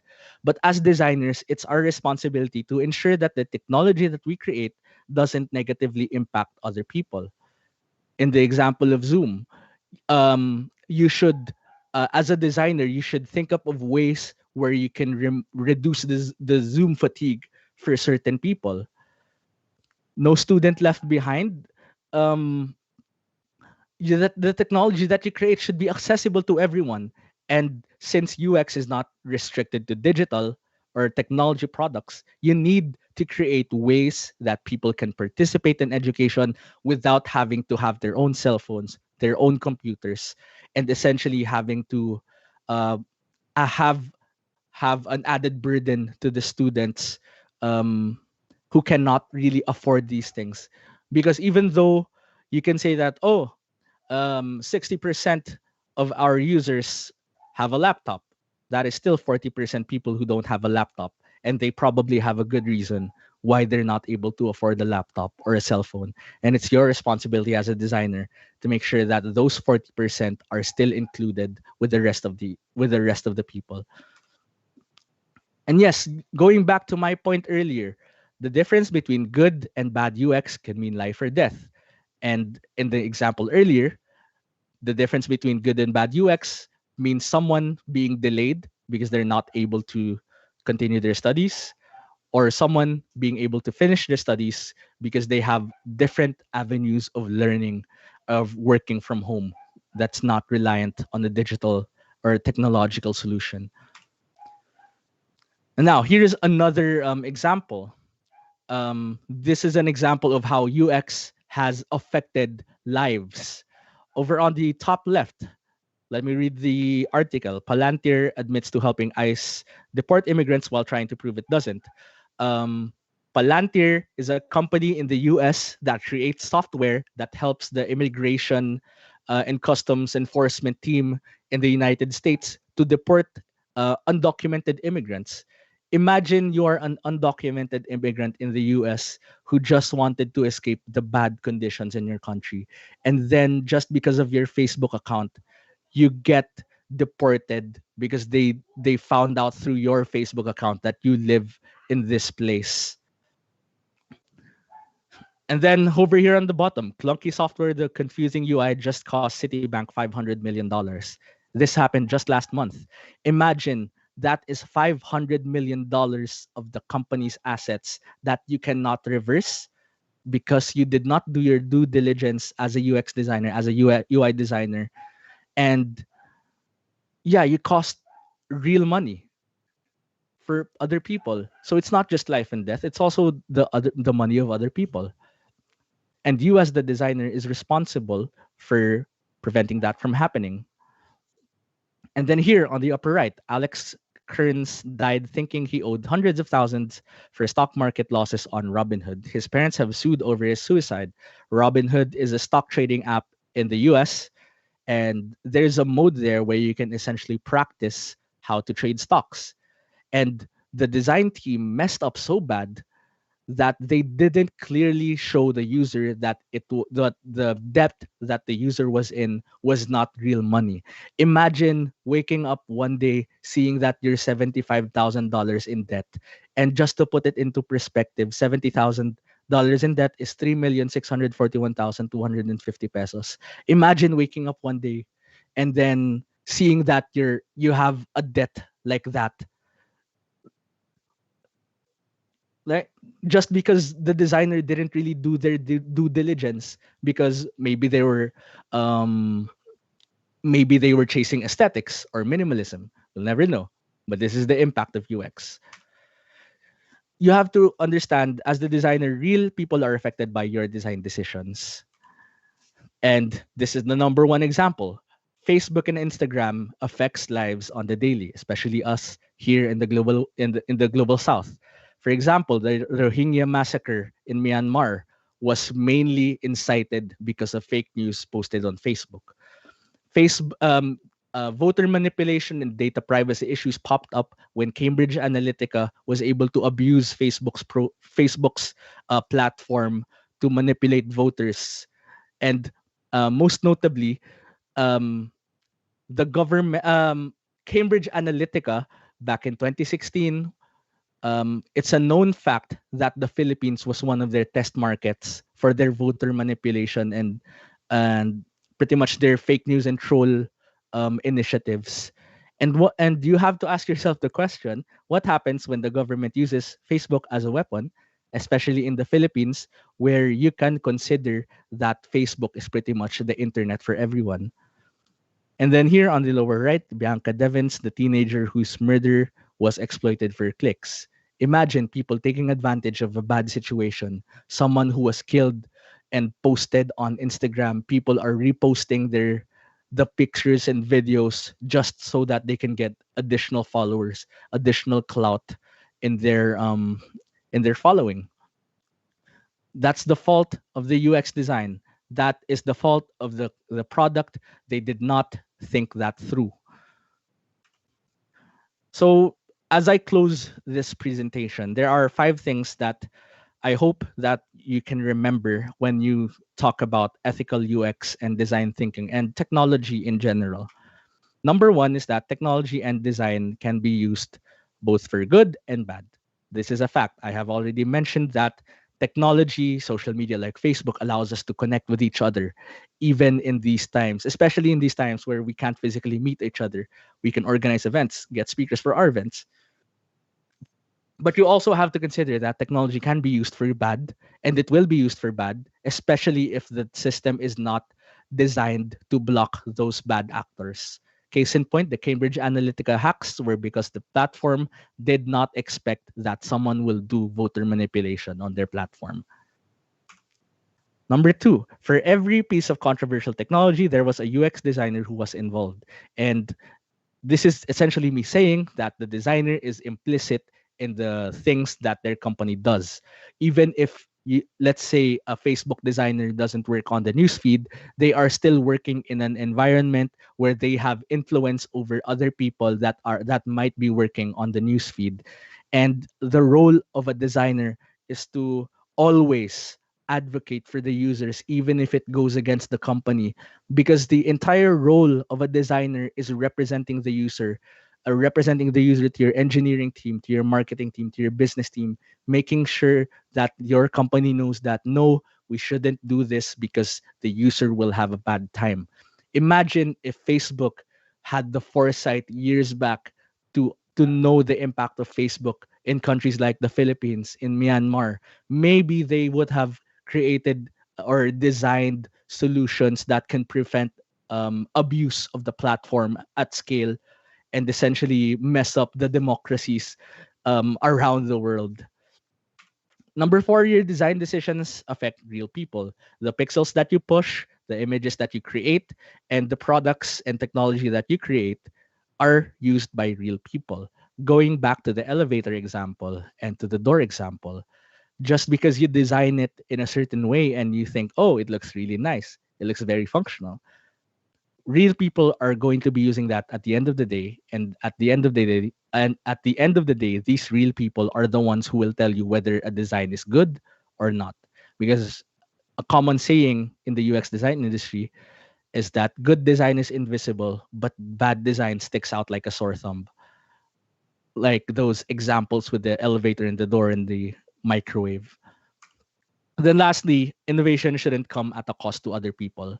There are always ways to create new technology, groundbreaking, revolutionary technology without compromising other people, without compromising their rights, without introducing racial bias.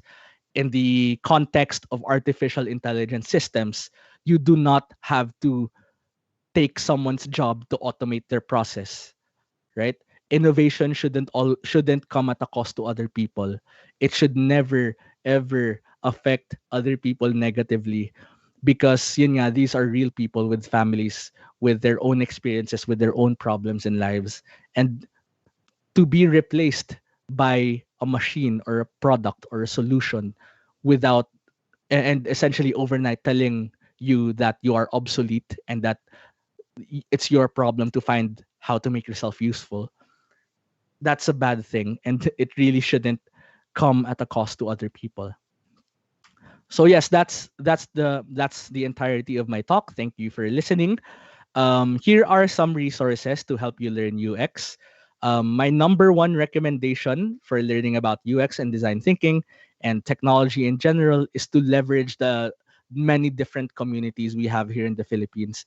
Our community organization culture in the Philippines is very unique in the sense that we do a lot of stuff for free for the benefit of the community. For example, User Experience Philippines, even though and Philippine Web Designers Organization, even though we're on hiatus right now, we usually organize monthly meetups that can help you upskill yourself and basically help you discover UX, design thinking, web design, and all the other things related to those organizations. You can also join Develop if you're more of a person who is interested in social change through technology. um, these communities are completely free to join, and the value that they give back to you um, is is is a lot, because I'm personally a product of the community. I joined the community when I was in college, and then I got my first job through the community, and yeah, I owe a lot to the community. And if you want to choose to pay for an online course to help jumpstart your learning, I would highly recommend the Interaction Design Foundation, because it's a recognized organization in the industry, and it offers a lot of bang for your buck. I think it's like $10 or $13 a month, which is like 600 or 700 pesos. And then you also have certificates to prove that you have done these courses there. And so, yes, that's it. Thank you for listening on ethical design thinking and UX in the time of COVID-19.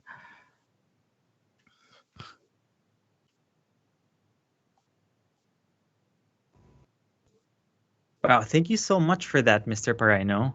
That was very informative. Hope everyone took note of the important resources that was added, and join if you are interested in social change, as they are completely free.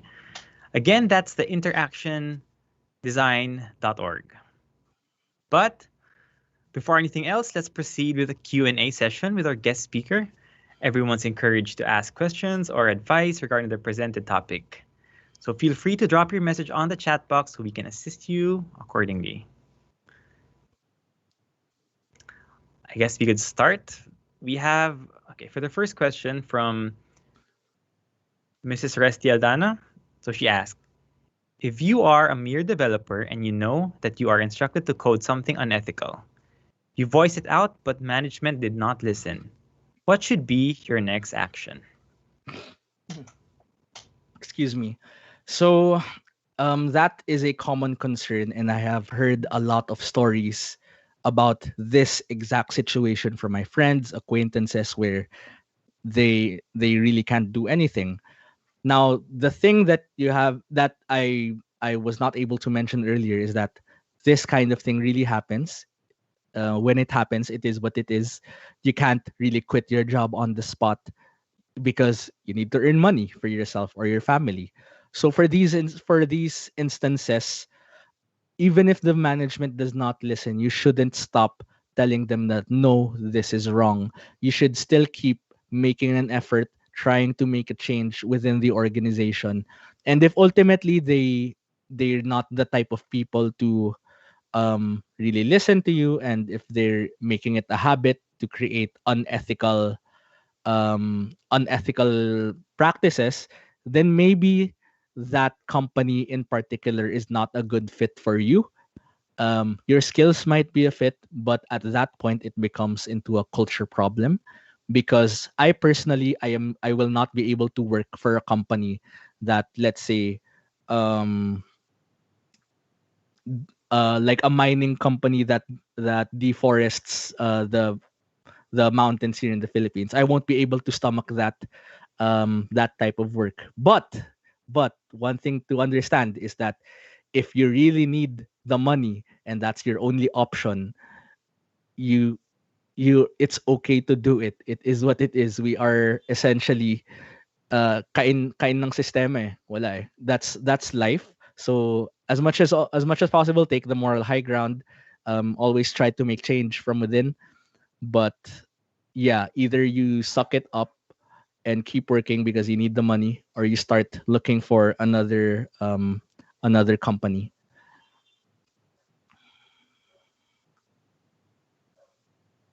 All right. Thank you, Mr. Perino. There is another question from Miss Diamante.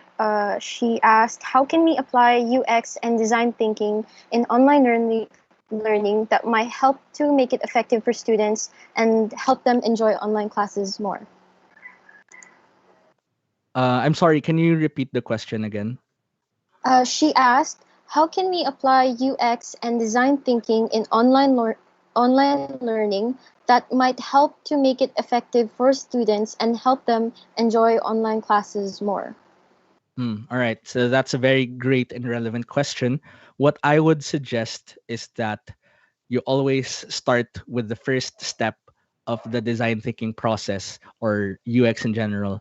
You talk to the people who are concerned, understand their problems. Maybe this person doesn't have a stable internet connection, and maybe they have some other things going at home because we're all stuck at home, right?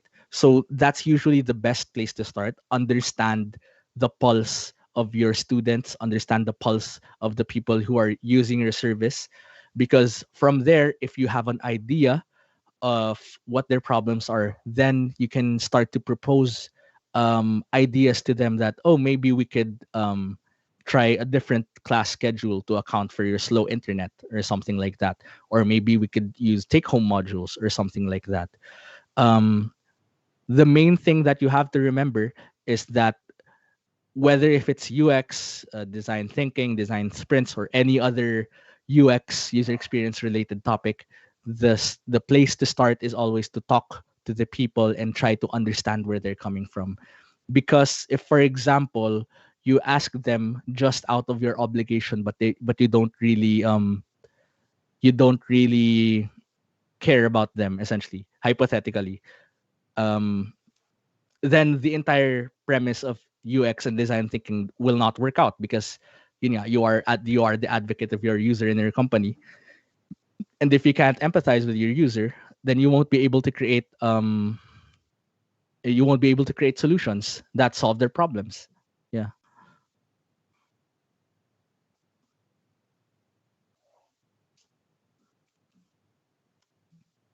Thank you so much, Mr. Pereno. I think we have time for one last question, sadly. It's coming from Mr. Yuichi Uehara.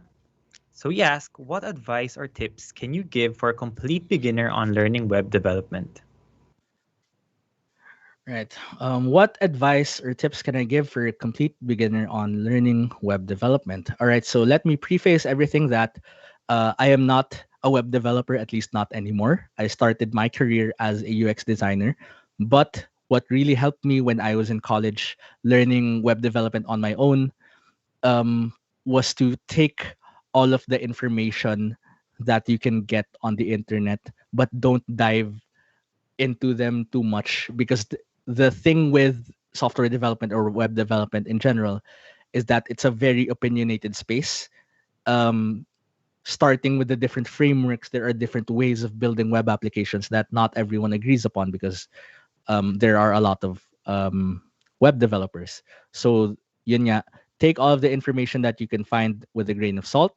And most importantly, the thing that will motivate you to actually learn web development is to work on a side project, whether that's joining a hackathon, even if you don't know how to code yet, and learning it there, or if you just want to like try to replicate an application on your phone or on your computer. That is usually, at least for me, for people like me who are not really attentive in classrooms, for people like me who are more much more prefer actual workshops and getting work done, having a project or a side project that you can build towards is the best way to learn web development. And that's actually how I discovered web design, HTML, CSS, front end, and eventually that's also how I discovered user experience design.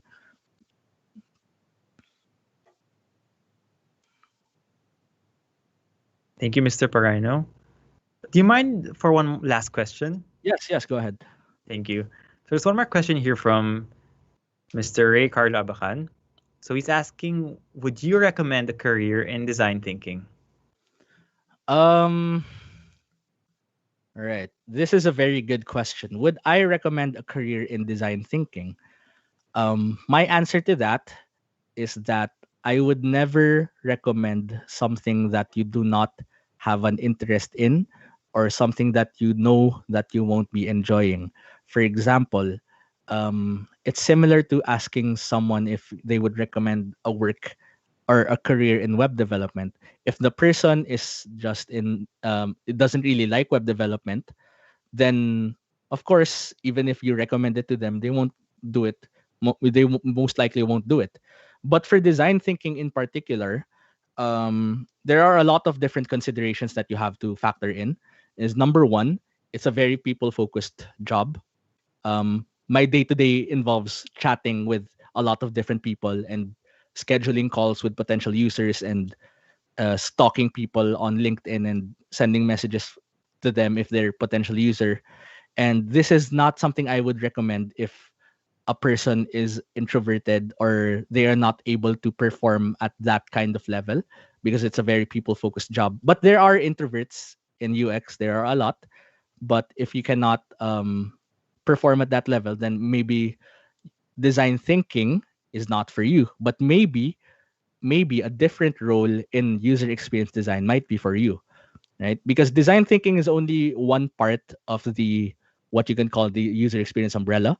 There are also the UI designers, there are also the interaction designers, the motion designers, the UX researchers, the prototypers.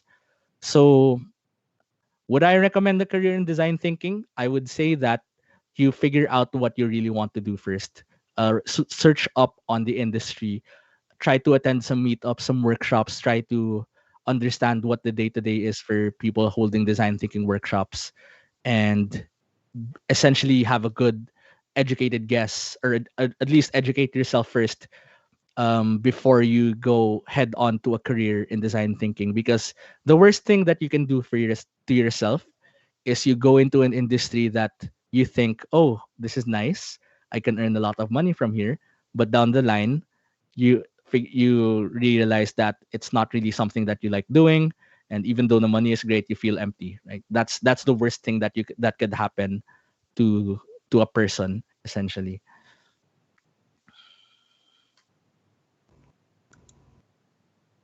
Thank you again, Mr. Brian. That was such great advice. All right, so thank you again, everyone. That ends the Q&A portion. I apologize for we are having insufficient time for a speaker to answer the rest of the pending questions. All right. Once again, thank you, Mr. Parano, for the wise insights about the field. That's so interesting to know that there are many different forms of UX, which means if someone is interested in the UX field, they have various options to choose from. Yeah, exactly. Plus, UX is a team effort. You know, it's human-centered, hence why it can be quite challenging to make something work for all, considering everyone's unique. And how design thinking is fluid and not static, but it still has a general flow to help, guide designers. I think that actually helps with creativity in how you are not restricted in certain rules. Yeah, I agree. Like the UX in how you should open a push or pull door, right? How does creativity affect the proper UX design for that? Right? So who are you doing it for? Who should you be advocating for? So yeah, pretty interesting. I agree wholeheartedly that UX should be about the user and how and not confuse people in how to use something, be it a digital or a physical thing. Yes, it proves how UX and design isn't limited to digital stuff. Just like what Mr. Parino said, it is needed everywhere. The important thing is to be wise about your creative decisions, so to make people's life easier. It's something we need to really make sure of, because it can mean life or death for some. Just like what Mr. Parino mentioned earlier. That's right. As he said, designers are as implicit as the business owners, bosses, or higher-ups. As designers, we should push and create ways to contribute to the good, rather than contribute to the system inequalities. Good design thinking has helped tremendously during this COVID-19 era, and it has helped everyone get through these hard times.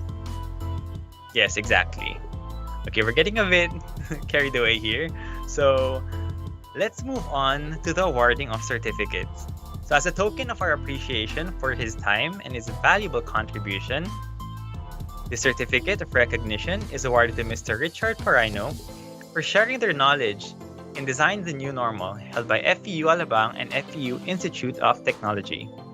Signed by the organizing committee head, Mr. Charles Kyle Reyes, the Design Thinking Course Advisor, Mr. Jojet Alcalde, and the academic head of College of Computer Science, Mr. Jefferson Bombasi. Again, thank you so much, Mr. Parino. That was very inspiring and very informative presentation.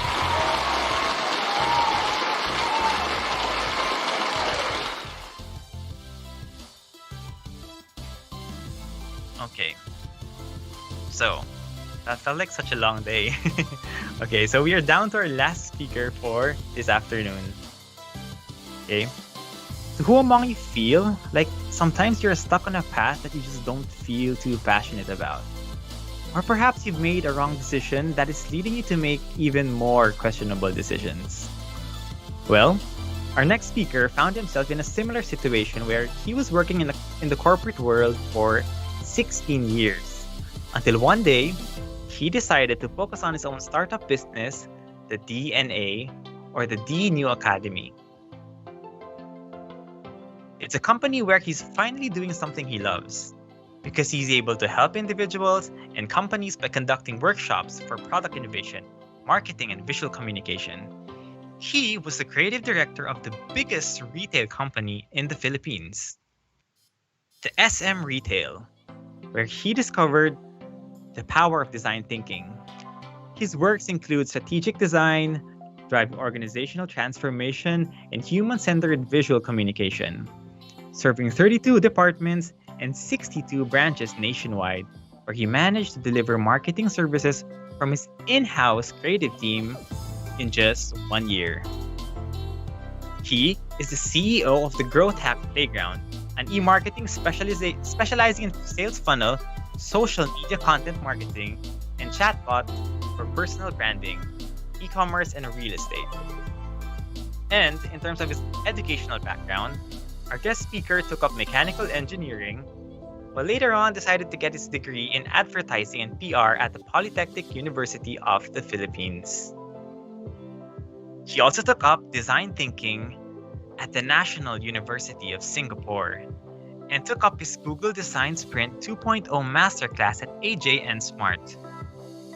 He's here with us today to talk about innovation and creativity as a competitive edge. Let's give a big virtual round of applause to Mr. Rob Teo. Hello, good afternoon, everyone. Good afternoon. So, can you guys hear me? Can you please type yes in the chat box, please, if you can hear me? Thank you. So, how are you guys? I know it's been a long day. Okay, let's gonna make it quick. Okay, please bear with me. I don't usually use Teams. Open share tray. Okay. Share desktop. Okay. Awesome. So we have 120 participants. Can you see my screen right now? Okay, can you say something because I can see the chat box? The host, can you see my screen? Yes, we can see it perfectly. Perfect. All right. So good afternoon, everyone. Again, my name is Rock Leo. This is the first slide. God is my designer. If you want to understand why God's my designer, please visit my Instagram where I explain why God is my designer. Okay. So without further ado, let's rock and roll. Okay. So again, well, good afternoon, everyone, and welcome to Creativity and Innovation as Competitive Edge.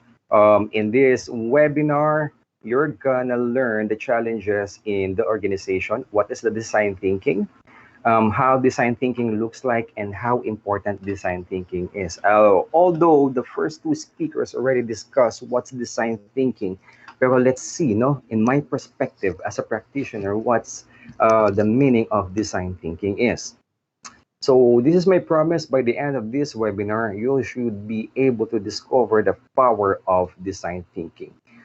But first, who is this for? This is for aspiring innovators who want to unstuck themselves.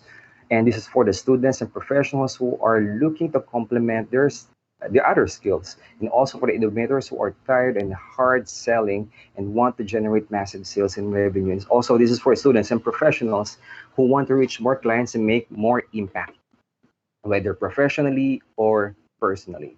Okay, so before we discuss design thinking, let's go fly to the future first. Yes, we're gonna go to the future. Awesome.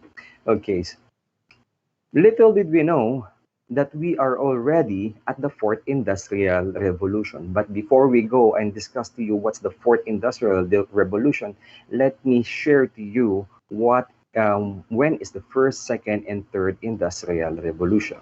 So the first industrial revolution happened in 1765, 1870 on the second industrial revolution, and the third is 1969, where automation of computers, electronics, and etc. So all of this, we are all experienced this. And now we are on the cyber physical of system, Internet of Things, and networks. Ladies and gentlemen, this is the future that you are gonna face after your college. So most of the company now supposed to be high tech or technology based. But unfortunately, in developing countries, we are 50% human, as in human powered pa. Hindi, kumbaga sa kotse, pawis, no? Pawis is steering. And the rest are already powered steering, okay? Power steering. So Philippines are still developing countries, or we still don't understand what's this design thinking and technology is all about. Okay, so something like this. Toys R Us, they don't believe on e-commerce way back 10 or 20 years ago. They don't believe in e-commerce. They don't believe that people will go actually to the internet and website and select for the toys and buy it. No, they don't believe in that. What they believe is people will go to the mall, check the items, and then buy it. You know what? They became part of the history. This is a good example. You guys experienced this during pandemic until now. Some of you cannot go to the mall because there's an age restrictions and there's a lot of restrictions. So what happened? Most of my friends in e-commerce, they tripled their sales. This is the best time of their lives.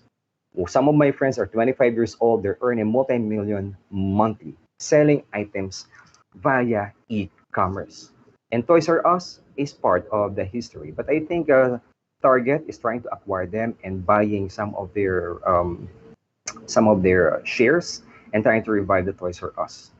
Okay, so this is what can happen to you if you don't embrace the technology or innovation. So if you don't innovate, you'll be part of the history as well. That's just like Kodak.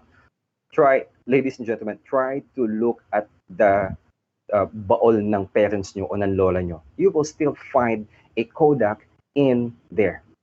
That used to be so high tech. That used to be so innovative. Then eventually, these things came up. They are all became part of the history. I don't know how they earn money now, but I think the cinema from filming, they still earn them because cinema still produces film. But what if cinema goes digital? Diba? So paano mangyayari sa kanila ngayon? So they became part of the history. Just like this cell phone, okay? Hindi ko din alam to. I'm just like you guys. I don't know this. Pero ang professor nyo alam to. Just kidding, okay? Pinapatawa ko lang kayo, okay? You are all so serious, okay? So, Nokia.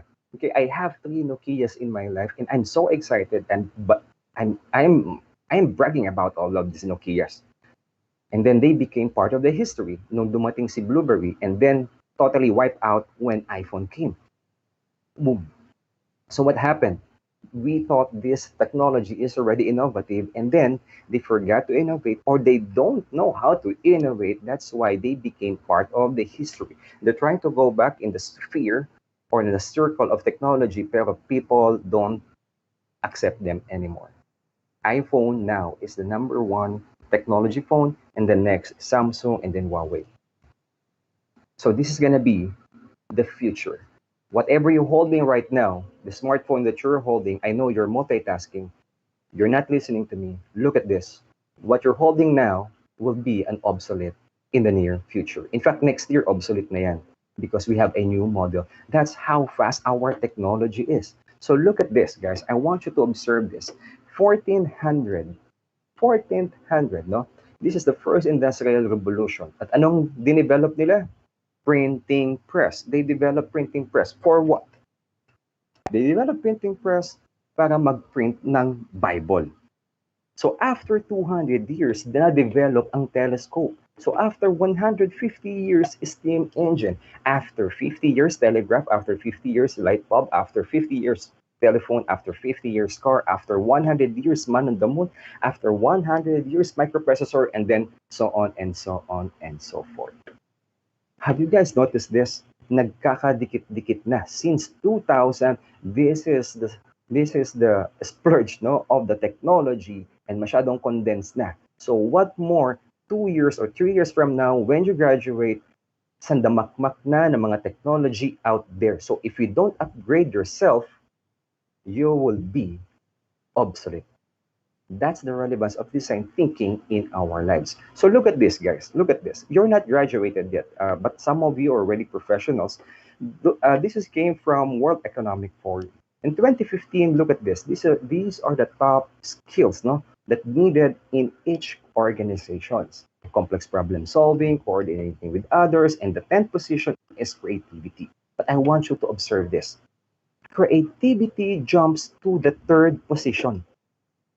Wow, amazing. Anong year na po tayo? Can you please type here in the chat box, what year are we now? 2021. And yet people don't believe in creativity. They discard graphic artists as the main designer of this business. Even sa mga business masterals, they don't talk about creativity. I don't understand why MBA don't talk about creativity, and yet this is the future, what we need in the future, creativity and innovation. Maybe we need to look our curriculum, no? Because what we think in the creative designers are really non-academically good, that's the panahon pa ni Kopong-Kopong. If hindi ka magaling, ang consider ka agad sa'yo, bobo.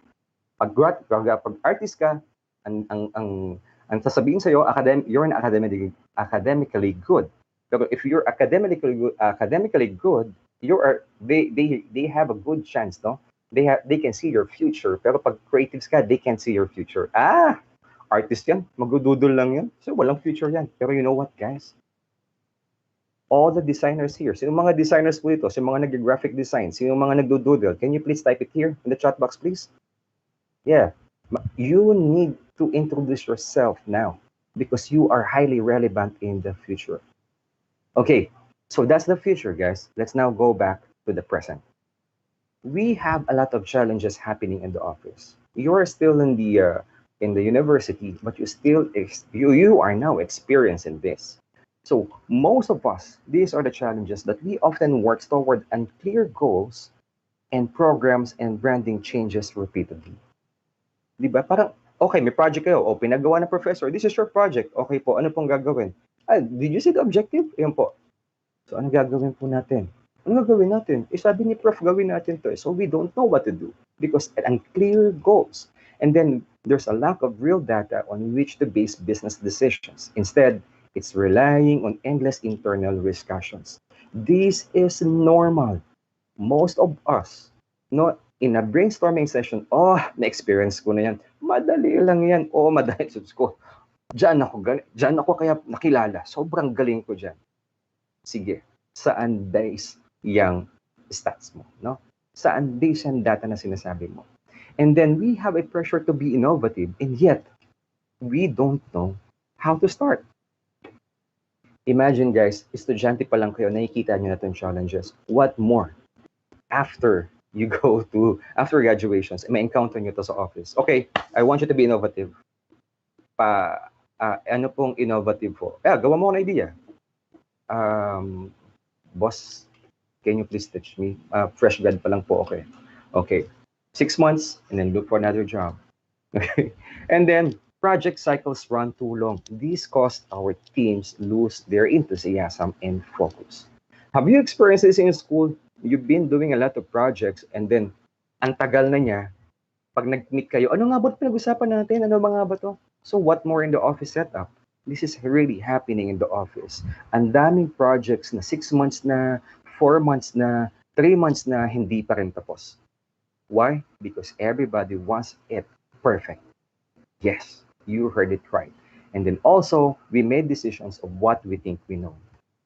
That is all wrong. And then we made decisions based on incomplete information data. And then this is a big challenge sa inyo, mga students. What if what you learned now will not be applicable in the future? We are now living in a fast-paced economy. Industry is really, really moving really fast.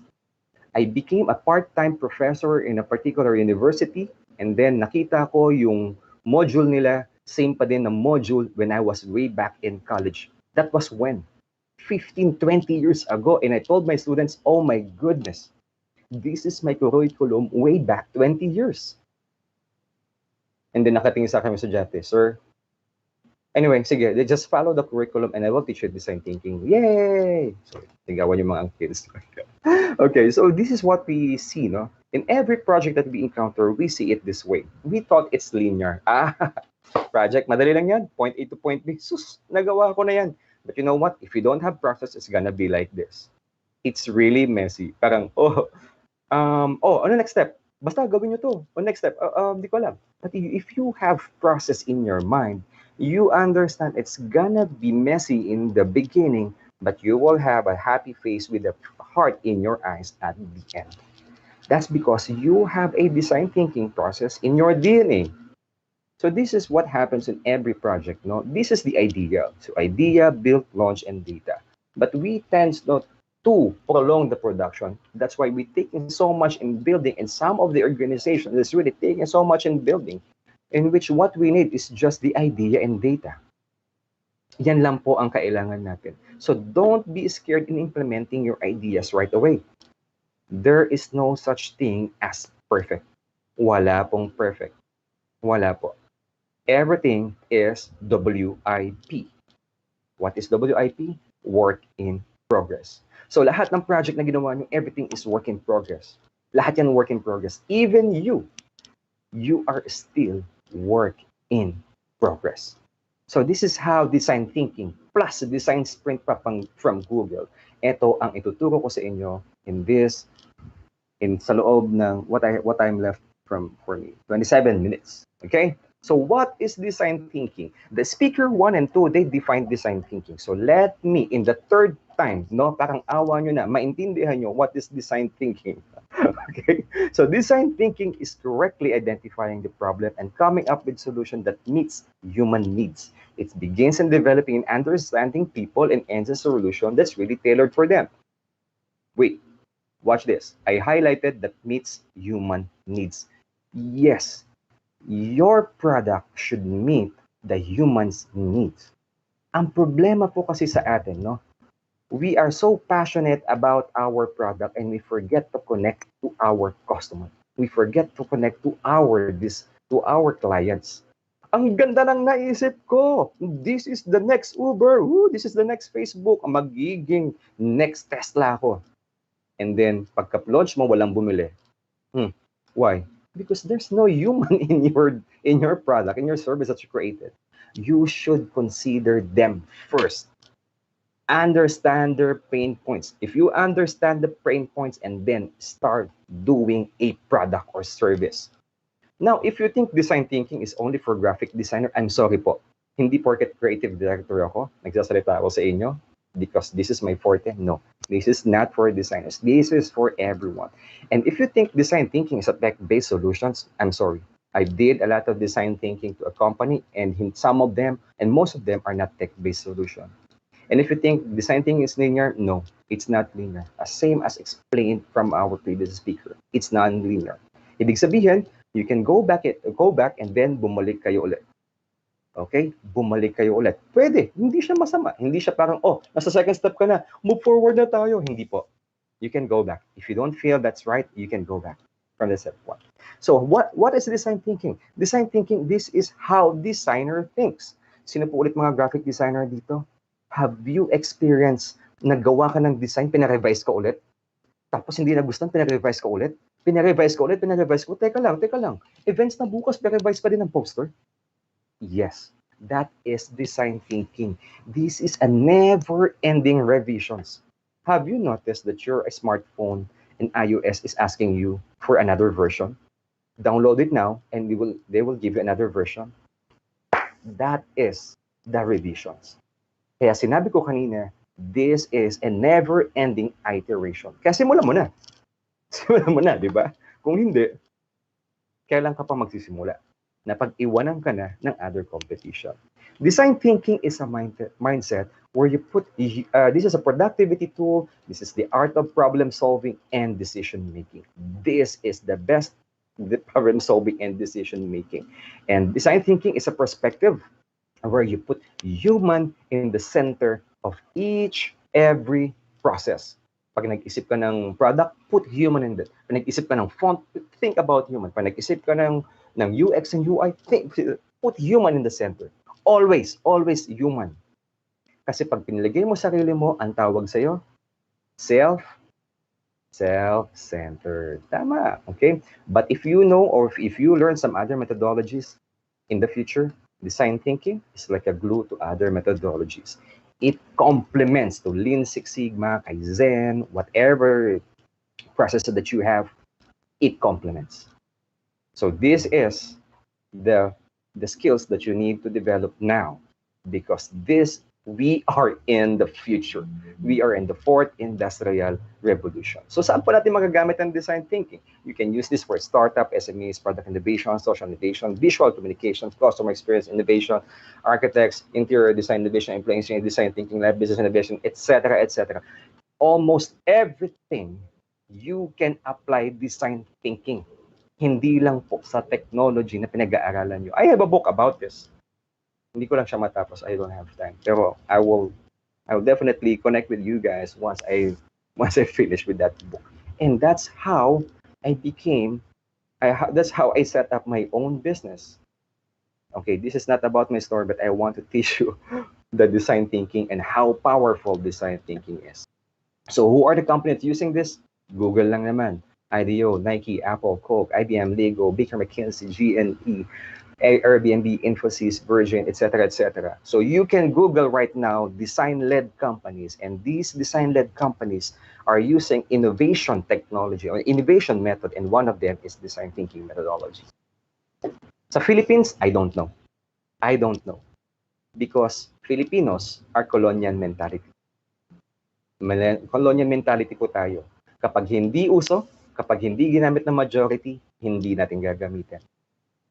That's why we need to be the first. That's why I'm happy, no? I've been keeping asking one of the students here. Sabi ko, is your design thinking is a major class? Yes, sir, major po. Sabi ko, wow, ang galing naman.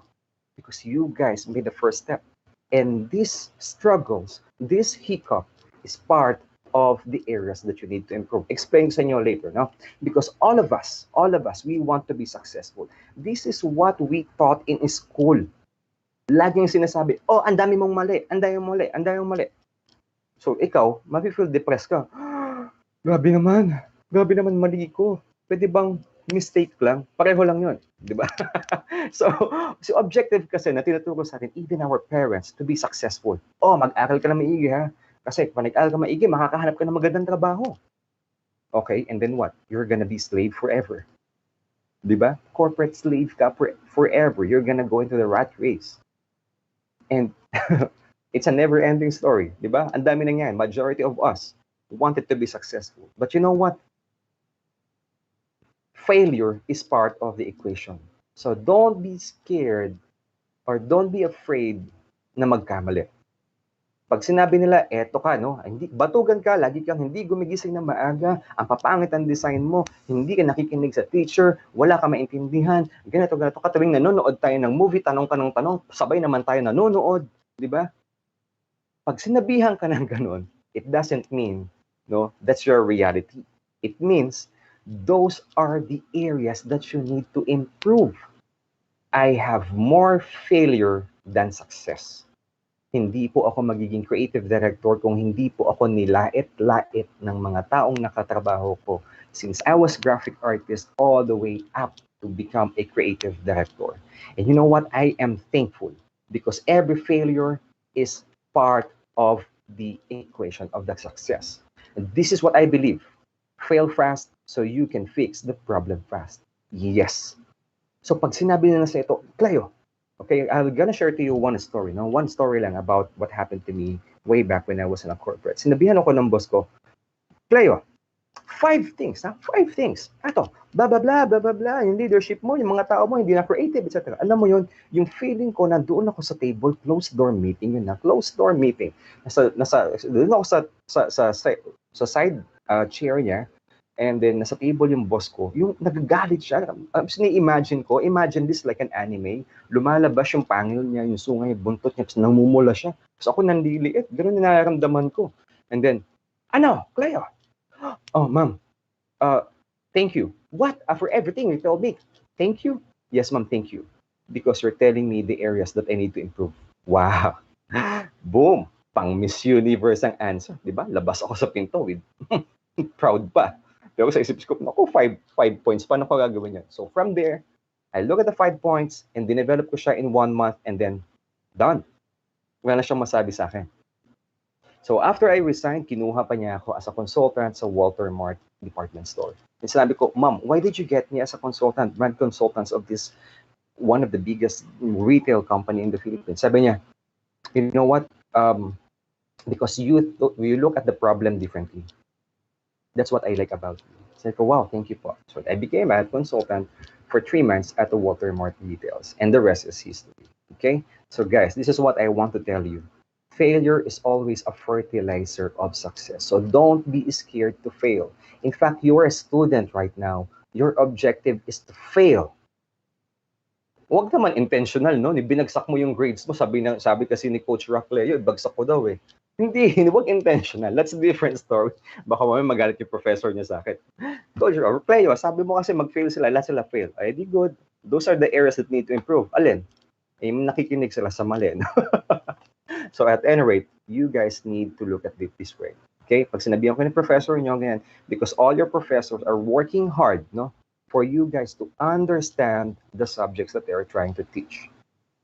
So sometimes, no, you guys need to understand yung mga sinasabi nila sila. Hindi nila nilalait kayo at hindi nila kayo pinapahirapan. They want to bring out the best in you. That's what I believe because I'm a professor as well. Part-time lang.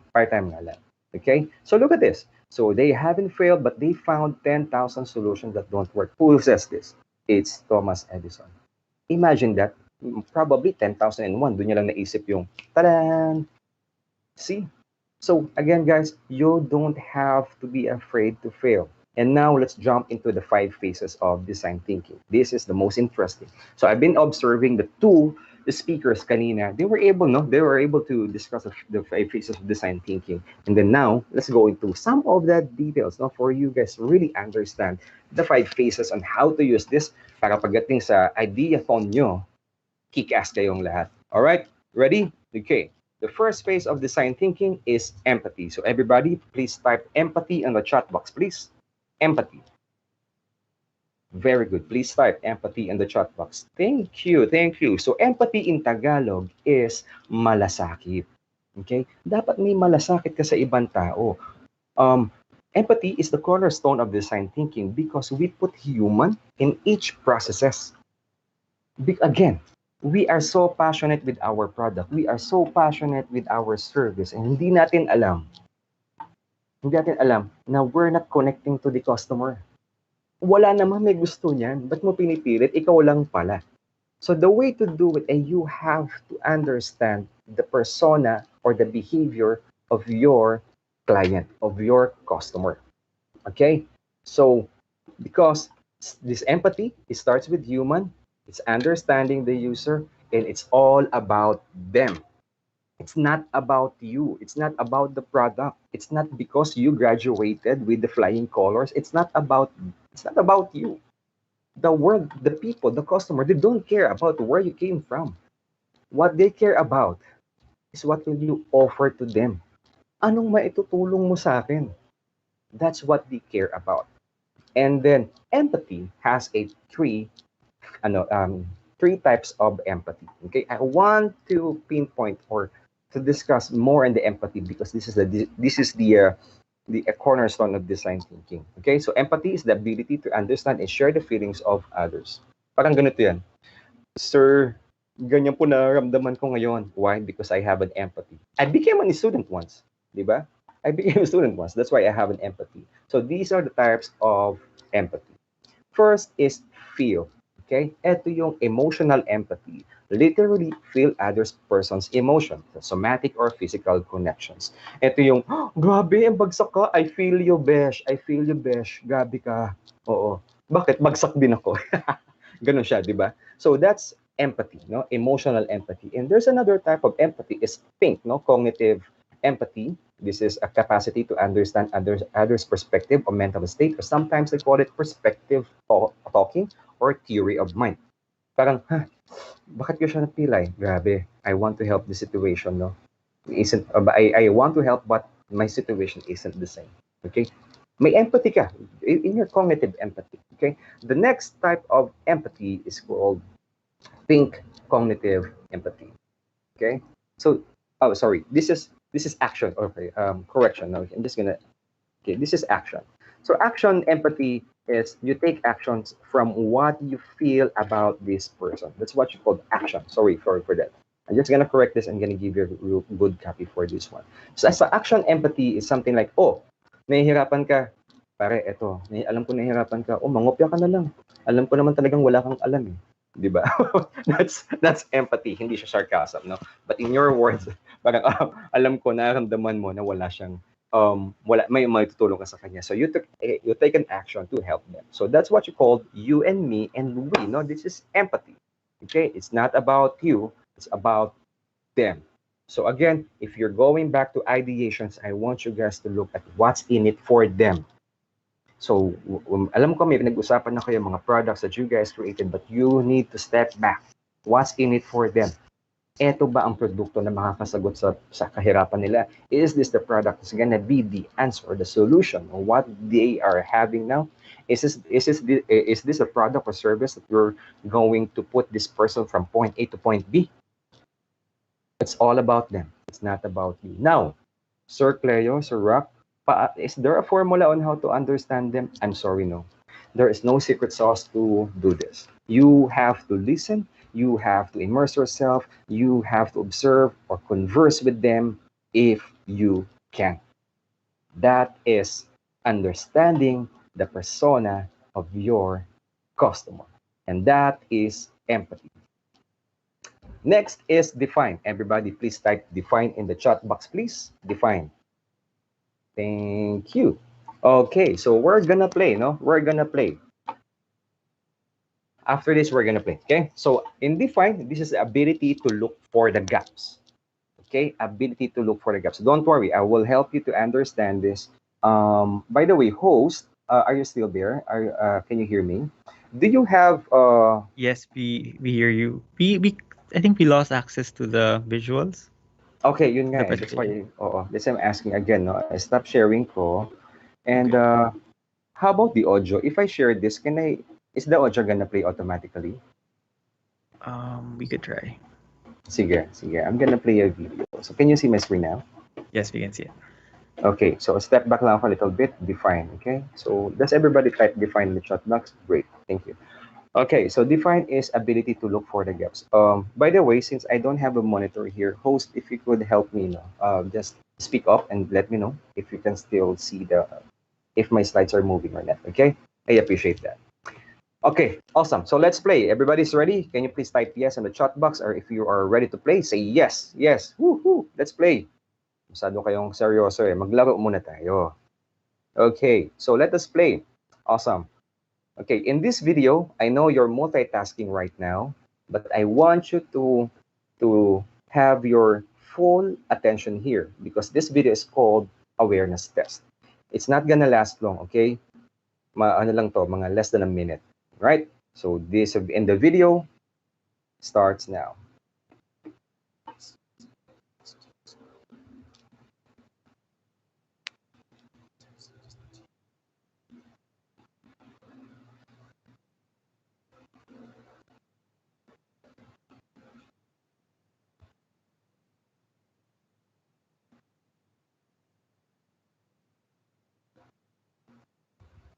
Okay, so can you please type in the chat box how many does the team in white made? No, made yung passes nila. Okay, yung assist. How many? Please type in the chat box. There you go. I want to see all the answers. Please try to remember, ha? Hindi ko yan makikita. Mapa-flood na tayo eh. Okay, please type in. Okay, iba-iba yung answer. Okay, let's see if your answer is correct. 13. Here's the catch. Did you see the moonwalking bear? Okay, can you please type here if you see the moonwalking bear in the chat box? I see the moonwalking bear. Walking bear. If you don't see the moonwalking bear, please type it here in the chat box, please. Whether you see or not, type it in the chat box. This is perfect definition of define. It's easy to miss something you're not looking for. Parang, oh, may project ako, okay, gawin mo na kaagad. But we don't understand what we're trying to sell. We don't understand kung ano ba talaga ang kailangan ng tao. Product is not just invented because you like it. Product and service or the company was created because of purpose. Purpose. What is your company's purpose? Yun po siya. And then how can you find it? This one, using design thinking. Okay? Wait lang. I-stop sharing ko lang. I'm curious kung nakita nyo ang what is moonwalking bear? No, ang daming hindi nakakita ng moonwalking bear. Okay? See, majority kasi po, no, ng mga hindi nakakita is actually, haven't seen the moonwalking bear. It's actually it's normal. It's normal. Madami po din nakakita. All right. So, host, can you still see my screen now? Yes, we can see it. All right, perfect. Okay. So again, in the phase 2, define is what is your message. You have to identify. Oh wait, hold on. It's black. We're just seeing a black screen. Okay, thank you for that. Okay, I'm gonna stop sharing and share it again. I appreciate that. That is design thinking. Thank you so much. All right. So what is your message? Can you see it clearly now? There we go. Thank you. Perfect. Okay. So again, to identify, clearly understand, define, we're gonna play again. Okay? We're gonna play. Everybody please type yes in the chat box. If you're ready, say yes in the chat box. Okay. So yung iba nagtatanong ano po yung moonwalking bear. Walang tutulog-tulog sa pansitan. Okay? I cannot replay this. All right. So here we go. We're gonna play now. Our next game, I'm gonna ask you, I'm gonna show up a logos of the companies and then please tell me what are they selling. Okay? What are they selling? I'm gonna help you understand the moonwalking bear in these companies. Ready? In 3, 2, 1, go. Philippine Airlines and Cebu Pacific. What are they selling? Type in the chat box, please. In 3, 2, 1. Next, Grab and Uber. What are they selling?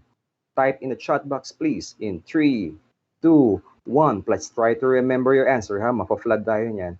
And then also, LBC and Ninja Van. What are they selling? In 3, 2, 1. Next, YouTube and Netflix. What are they trying to sell? In 3, 2, 1. Type in the chat box. And then GCash and PayMaya. What are they selling?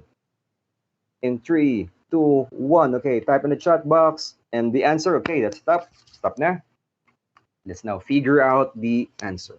Again, we're gonna look for the moonwalking bear.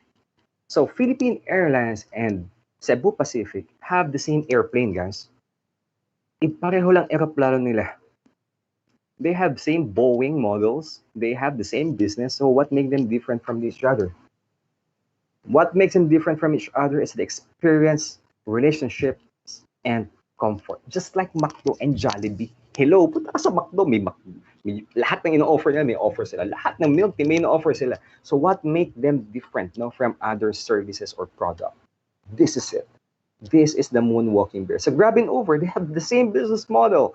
Experience, convenience, and solution. How about LBC and Ninja? Experience, convenience, and solution. YouTube and Netflix. Comfort, experience, and entertainment. How about GCash? Solutions, experience, and convenience. How about this one? So these could be the product you're creating right now, or you will be creating in the future. It could be an experience, emotion, function, story, relationship, comfort, convenience, hope, solution, fitness, help, love, or entertainment. These are the moonwalking bear that you need to understand when you develop your product or services. I hope this could help into your ideathon, which is the third part of design thinking. Everybody, to please type ideate in the chat box, please. Ideate. Thank you for your cooperation. Ideation is coming up with a lot of solutions. Again, no, one of our speaker mentioned about Crazy Eight. Well, I call it Ocho Loco. So creating idea in just 8 minutes. So in ideation, the rule here is to defer judgment. Walang barilan ng idea, okay? Walang basagan ng trip, kumbaga. So defer judgment of others. Don't hold back on your ideas. Nothing is too crazy. In practice good. Throw your ideas rapidly. So in here, you have to figure out what will you offer. Ano ba ang maibibigay mo sa kanila? Okay, let's step back. The first three phases of design thinking. What's in it for them? Empathy. What's your message? Define. What will you offer? This is ideate. So these are the three things that you need to understand to make your product more human-centered. Am I making sense? Okay, let's now go to the fourth step of design thinking, prototype. Everybody, please type prototype in the chat box, please. Prototype. Amazing. Thank you so much. Prototype is creating an intangible ideas or making ideas tangible, provides reference points. These are communication tools. Doesn't have to be perfect. So gawin nyo na, no? Gawin nyo na. Why? Because ideas are good, execution is the king. Always remember that. Parang crush mo lang yan. Ang ganda, ang pogi. Pero kung nilapitan mo, hindi alam design thinking. Diba? Ganun lang siya. Ang pogi, ang ganda, ang gwapo, ang sexy. Tinanong mo, 6 times 6, 66. Patay na this, no? Alam na this. So, prototype, no? Ideas are good, but execution is the king. And then, the last step of design thinking is test. Everybody, to please type test in the chat box, please. Test. Awesome. Thank you so much for your participation. Again, testing is taking your prototypes out in the field, try them, break them, learn from them, and try again. Okay? So, ganito ang idea, no? Nag-isip kayo, identify the problem, and then you find the moonwalking bear that define, and then nag-create na kayo ng produkto, nagawa na kayo ng prototype, and test nyo muna sa public. Wag nyo po munang itetest sa public. Wag nyo munang ibebenta pala. Okay? Wag nyo munang ibenta. Gawin nyo muna and pasubok nyo muna in your circle of friends. Pag pinasubok nyo siya, ibalik nyo siya. Okay, sabi nila ang pangit daw ng font, ang pangit to, hindi nila maintindihan, ganyan-ganyan. So doon nyo ma-encounter all of these problems in testing part, and then go back to the drawing board, and then empathy, define, ideate, prototype, and test. Empathy, define, prototype, and test. So in the practice, 3 times before they release it to the public. 3 times. Okay? 3 iterations yan. 1, 2, 3. In practice, in practice. Pero sa school, baka wala na kayong time, no? Kahit isa lang, tuloy-tuloy na yan. Pero in practice, we do that 3 times, user testing, and then pag okay na, launch to the public, pero it doesn't end there. That is just a beginning. Eto na yun. Kaya pansinin nyo, no? iOS and Google Play, meron silang review. Are you guys participating doon yung review? Anong ayaw mo? Ang dami nagmumura about ang galit nila.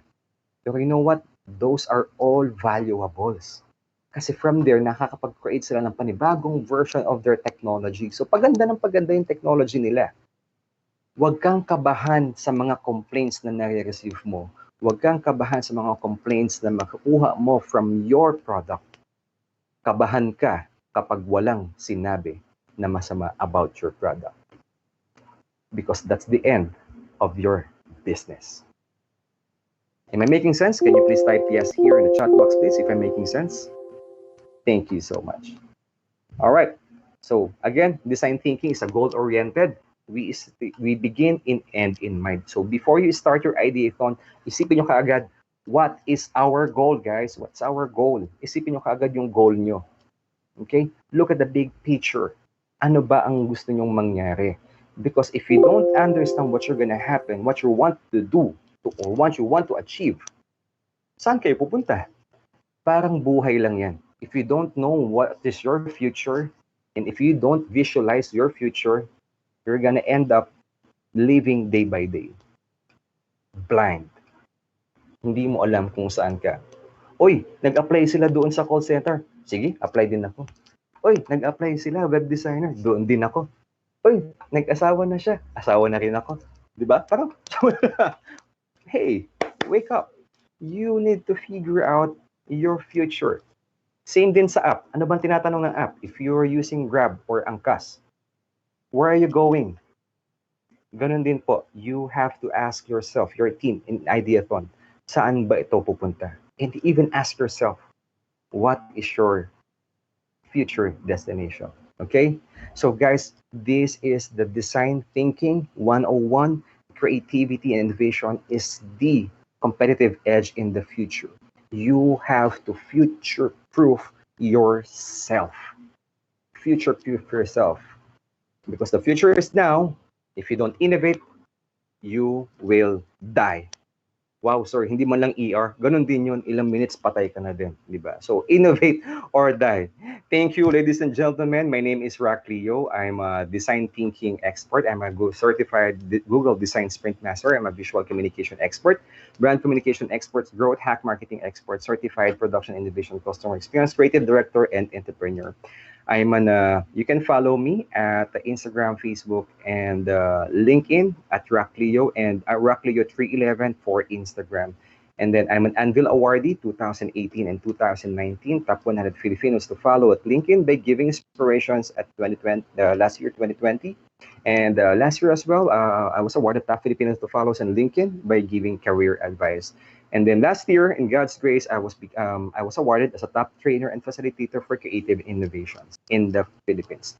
So thank you so much for being a good addition to my 1 million mission to train 1 million people to be creative, innovative by using design thinking principles by the year 2030. So when you type a hashtag 1M-1 by 2030, thank you so much. So again, I took up my design thinking at National University of Singapore, my Google Design Spirit and AgeSmart, and I'm one of the advocate of design thinking here in the Philippines. So I became a mentor of Startup Weekends by Google, and naging mentor din ako, coach sa Final Pitch Season 3. Yung minentoran ko, natalo.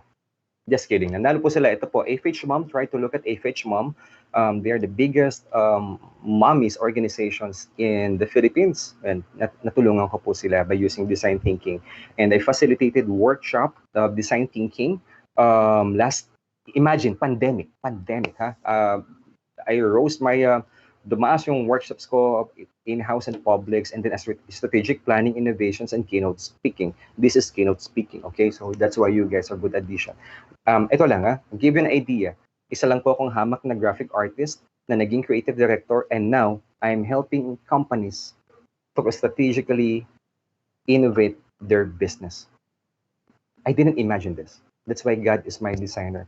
And then I already spoke with a prestigious school in the Philippines, and FEU, tamang-tama, wala pa kayo sa mga logos dito, so lalagay ko kayo dito. So 4,080 people na na-trained ko na individuals, and these are the companies that I work with and universities. I already talked na po sa Dubai, USA, and Indonesia. And then yung malalaking logo, malalaking magbayad yan. Yung maliliit magbayad. And then baka yung FEU baka maliit pa dyan. Okay? Yung wala pa dyan. Wala pang bayad. Okay. Ganyan lang po. Ganyan lang yung process ko. Okay. So this is what I do. This is my company. I speak, I facilitate, and I train all about design thinking. So I have visual communications masterclass, brand communications, entrepreneurs. And if you want to facilitate design thinking, if you want to understand it, I teach that as well. All of those are all with design thinking methodology. And this is my company, Growth Hack Playground. So we do all e-marketing needs, social media, sales funnel, chatbot, for e-commerce, personal branding, real estate, all of them, okay, with human-centered design, all of them. Okay, so I'm gonna open now the floor for Q&A. But before that, last thing I promised, do you want a presentation copy? And presentation copy na lang kasi may a certificate ako. Do you like to have a copy? Can you please type yes in the chat box, please? Thank you so much. Bibigyan ko kayo ng copy, but I believe in fee. Okay, hindi po bayad, fee. Fair exchange of energy. Okay, so please subscribe in my YouTube channel. I'm gonna type it here in my chat box, or I'll give it na lang doon sa organizer. And give me an endorsement sa LinkedIn ko or sa Facebook page. Once I saw in any one of that, I will give you the copy of the entire presentations. Okay, so again, thank you so much for being a good addition to my 1 million mission. And also, please help me to train 1 million people to be creative and innovative by using design thinking principles by the year 2030. And now we're done. Thank you so much, guys. Congratulations.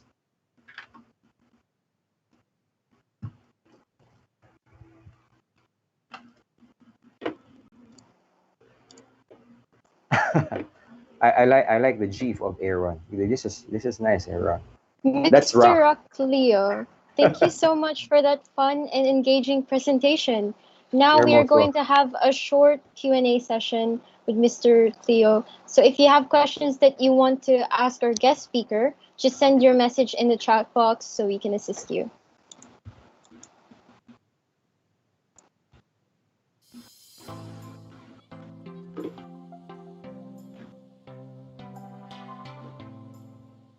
All right. Any questions, clarifications, any violent reactions from you guys?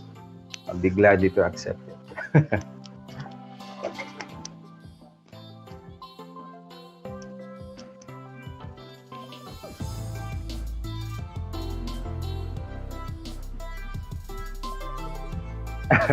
Okay, wala po nagtatanong no so far. This is surprising. Okay, yun na, pumapasok na. Okay, any tips?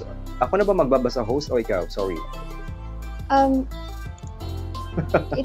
I could read it for you, sir. So, Okay, sige.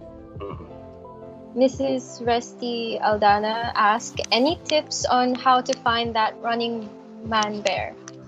Okay, in fact, you cannot find the running man bear because it's moonwalking bear. Okay, magkaiba po yan. Okay, Rusty, this is an interesting question. In fact, to figure out the moonwalking bear is you need to immerse yourself. You need to understand the pain points. Okay, so if this is the fastest way to practice design thinking, tanangin mo kaagad, no, yung customer nyo. What is your pain points ba? Okay, ano bang problema nyo? Ikaw, you just collect all these people that surrounds you and then ask for their pain points, and then from there you can figure out na kung anong product that you could create. Basta understanding the pain points is the first, that's the moonwalking there. Ano ba yan? Okay, so once you created the product, what are you trying to sell there? What are you trying to sell? Is it the product? No, it's the solution. Okay, sell the solution. You are not selling the product. You are trying to solve their problem. That is the moonwalking bear. Pag nagugutom ka, anong solusyon? Kumain, di ba? Okay, so what's your craving? Ang sabi ni Jollibee, langhap sarap. Di ba? So why, paano? Amoy pa lang, busog ka na. Okay, that's what they're selling. That's what Jollibee is selling. In fact, what Jollibee is selling is the langhap sarap, number 1, Filipino. And then second is the service. Sila nagpaumpisa ng pagpasok pa lang sa loob. Hello, ma'am, sir. Mag-isa ka lang. Tinawag kang ma'am, sir. Alam na this, no? Wow, alam nyo kaagad gender ko. Ma'am, sir kaagad. Parang nagulat ka pa, no? So, parang sa SM, no? Pagpapasok ka sa SM, happy to serve. That's what makes the company different from other companies. It's the experience. Kaya nga sabi ng previous speaker natin, di ba, the UX and UI. UX, experience, no? UI is the interface, the experience of what makes everything different. That's the moonwalking bear. I hope I was able to satisfy you there, Mr. Rusty Aldana. Okay, Gabriel, my IG, this Rockleo 311. Rockleo 311. Okay, we have someone asking, Kessler. He asks, sir, not a question, but what are your thoughts on creative block? Okay, thank you for that question. In fact, ang dami nagtatanong sa akin nito. I can share that to you. But before ko i-answer yan, may message lang si Gab Thomas de Los Santos. Ang basa ko, sir, ang pogi nyo. Yung pala, sir, ano po IG nyo? Sorry naman, no? Medyo may edad lang. Buti lang binasa ko ulit IG. Okay. So question, what are your thoughts on the creative block? In fact, creative block kasi, no, this is a conditional. Hanapin mo kung saan ka productive. I'm a creative director, I'm a graphic artist myself. This is based on experience, ha? This is based on experience. Hanapin mo kung saan ka productive. Umaga, tanghali, gabi. Kung wala doon, may problema tayo. Okay? Tigil na natin usapan na to. Pero hanapin mo. Seriously, hanapin mo. Saan ka productive? Umaga, tanghali, gabi. Or madaming tao, or walang tao. Ako, in my experience, I'm productive if there's no people around me. Kaya productive ako sa umaga at productive ako sa hapon, which is paalis na yung mga tao. But now I'm working alone, mas productive ako most of the time because in my studio, konti lang kami na sa office. I enclose myself and I work there. So I already figured out on how to take me out from this the creative block. Okay, that's number one. Number two, you have to unplug. Okay, unplug mo yung sarili mo. Get yourself away from the computers, from your cell phones. Mag-swimming ka, mag-bike ka, do some sports. Try to stay away from technology and mag-unplug ka. Okay, that's number two. Number three is try to do some stuff that's non-creative related. Okay? Hindi naman yung matulog naman, hindi naman yun. Non-creative, wag na yung matulog. Non-creative related, so magtanim ka, mga ganun. Maglaba ka, madami kang labahan. Do something else, no? Do something else non-creative. And then try mo, pagkabalik mo, bang, lalabas yung creativity mo. And then lastly, okay, guys, this is for everybody's information. I'm a highly spiritual, mukha lang akong addict. Okay? So my last tip is number 4, be prayerful. Pray for creativity. It works. I'm telling you, it works. It works. So I hope I was able to satisfy you there for a creative block, and I was able to inspire other students here as well. Thank you. All right. Thank you, Mr. Cleo. There's another question from Adrian Garcia. He asked, would you say that it has gotten harder to find solutions to people's problems in a world where countless others are trying to do the same thing? Okay, so would you say that it has gotten harder to find solutions to people's problem? You know what? It's about perspective, Adrian. It's actually an interesting question. No? It's about perspective. Ako kasi, I don't run out of solutions. Okay? That's one thing that you need to develop. Don't run out of solutions. Problem kasi hindi din nawawala. Okay? Hindi rin siya nawawala. So, dapat mas madami kang solutions na may isip. And because the problem is keep us on recurring. Okay, I'm gonna give you some background. Why our problem is keep on recurring? It's gonna be something like spiritual, huh? So disclaimer lang. So ganito yan.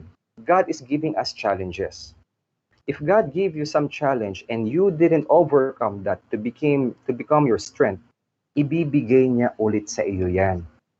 He will give that to you. Why? Because He wants you to master it. You might run out of solutions, maybe because you are self-centered. But if you care for others, no? You are a learner. Kapag learner ka, you will not run out of ideas. Learner means you ask for advice from the experts. At pag nanghingi ka ng advice, hindi ka nagagalit. Okay? Kasi life is a lifelong learning. Ang buhay po natin. So, problem and solution, it's like night and day. Hindi natin mape-prevent ang problem at dapat meron tayong solution. It always go together, problem and solution.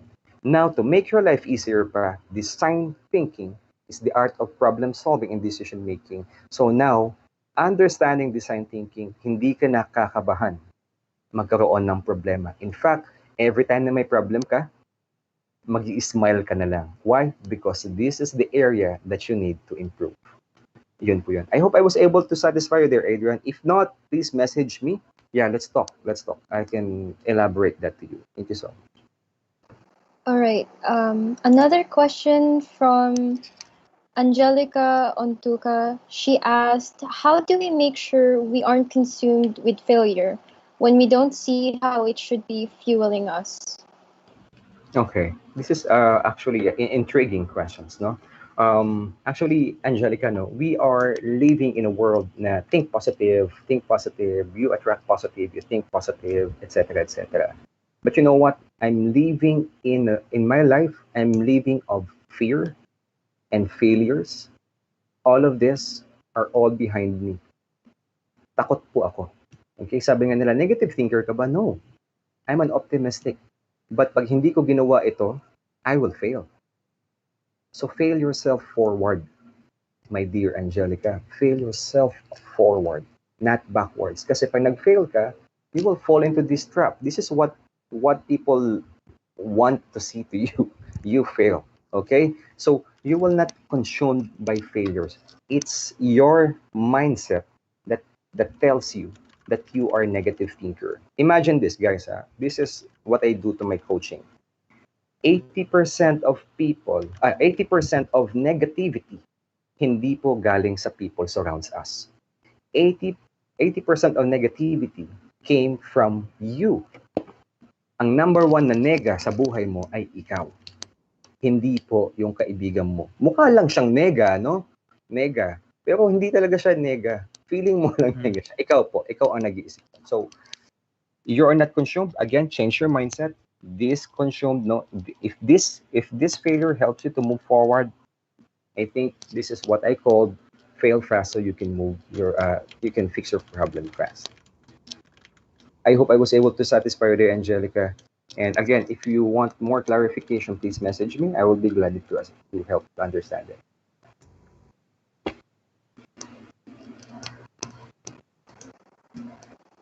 Thank you again, everyone. That ends the Q&A portion. I apologize for the lack of time for our speaker to answer the rest of the pending questions. Yes, thank you so much, Mr. Rock Cleo. Honestly, I was quite surprised initially on how condensed the growth of technology is and how things just get obsolete at this day and age. Mhm. Exactly. Technology is progressing faster. A lot of things are improving and also becoming more digitalized and accessible. Which is why we really need to make sure we apply creativity to have a good chance for a better future. We need to stop the stigma about creatives. That's right. Creativity is important as other aspects. Thinking of creative ways to solve a problem helps you look at problems and situations from a fresh perspective. Yeah, but our product should always meet our users' needs no matter what. I feel like that's the common theme in all of the talks today. Empathy is really core, right, Lulwa? Agreed. Really, at the end of the day, it's the people who are the center of design thinking. Yeah, I think another good takeaway is that failure is part of the equation. Yes, we have to start somewhere, right? Yeah, we started from the bottom, now we're here, di ba nga? Even if we fail, failure is a fertilizer, as Mr. Cleo mentioned. It's just so powerful. And another thing is having purpose, which is very important. Definitely. It's what makes doing something meaningful. It motivates us to do better and figure out our weaknesses, which improves us overall. Again, that's empathy, define, ideate, prototype, and test. Okay, let's move on to the next part because we're running out of time. All right. So let's move on to the awarding of certificate of our appreciation for his time and his valuable contribution. This certificate of recognition is awarded to Mr. Rock Leo for sharing their knowledge in Design the New Normal held by FEU Alabang and FEU Institute of Technology. Signed by the organizing committee head, Mr. Charles Kyle Reyes, the design thinking course advisor, Mr. Jorge Alcalde, and the academic head of College of Computer Science, Mr. Jefferson Bombasi. Again, Mr. Rock Leo, thank you so much on behalf of everyone here today. Thank you for taking the time to impart your wisdom on innovation and creativity in design thinking. The knowledge we've gained today is really something we can all put into practice in our lives. So thank you again, Mr. Rock Leo.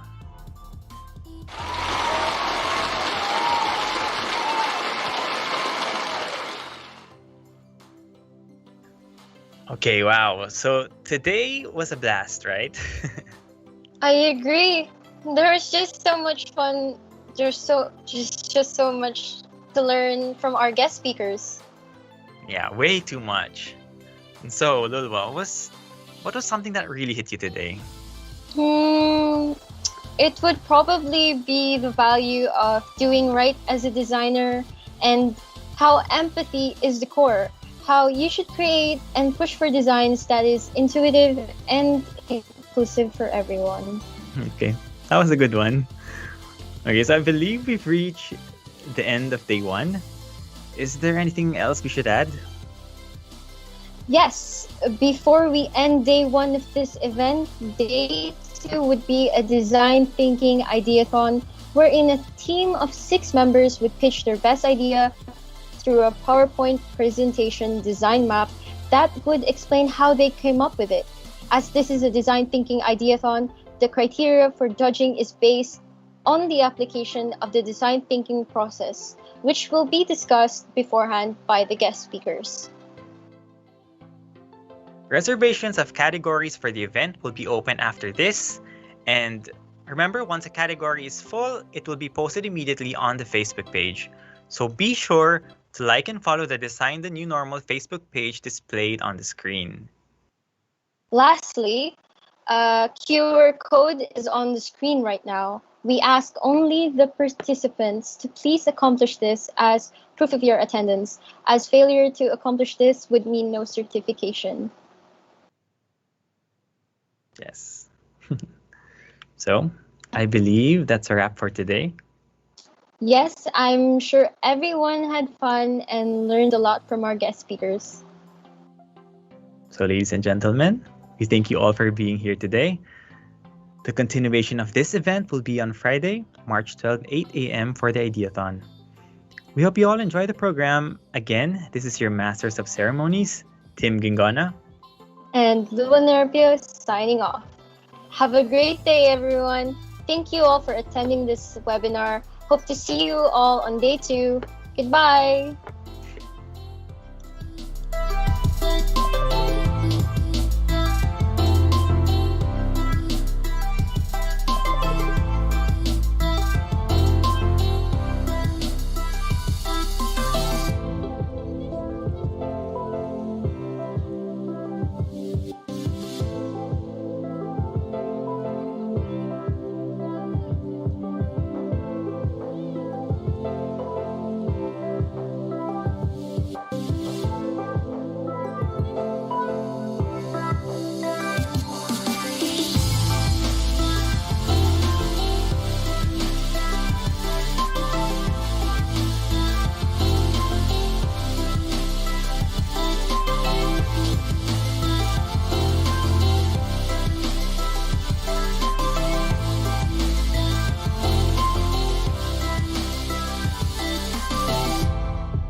Oo.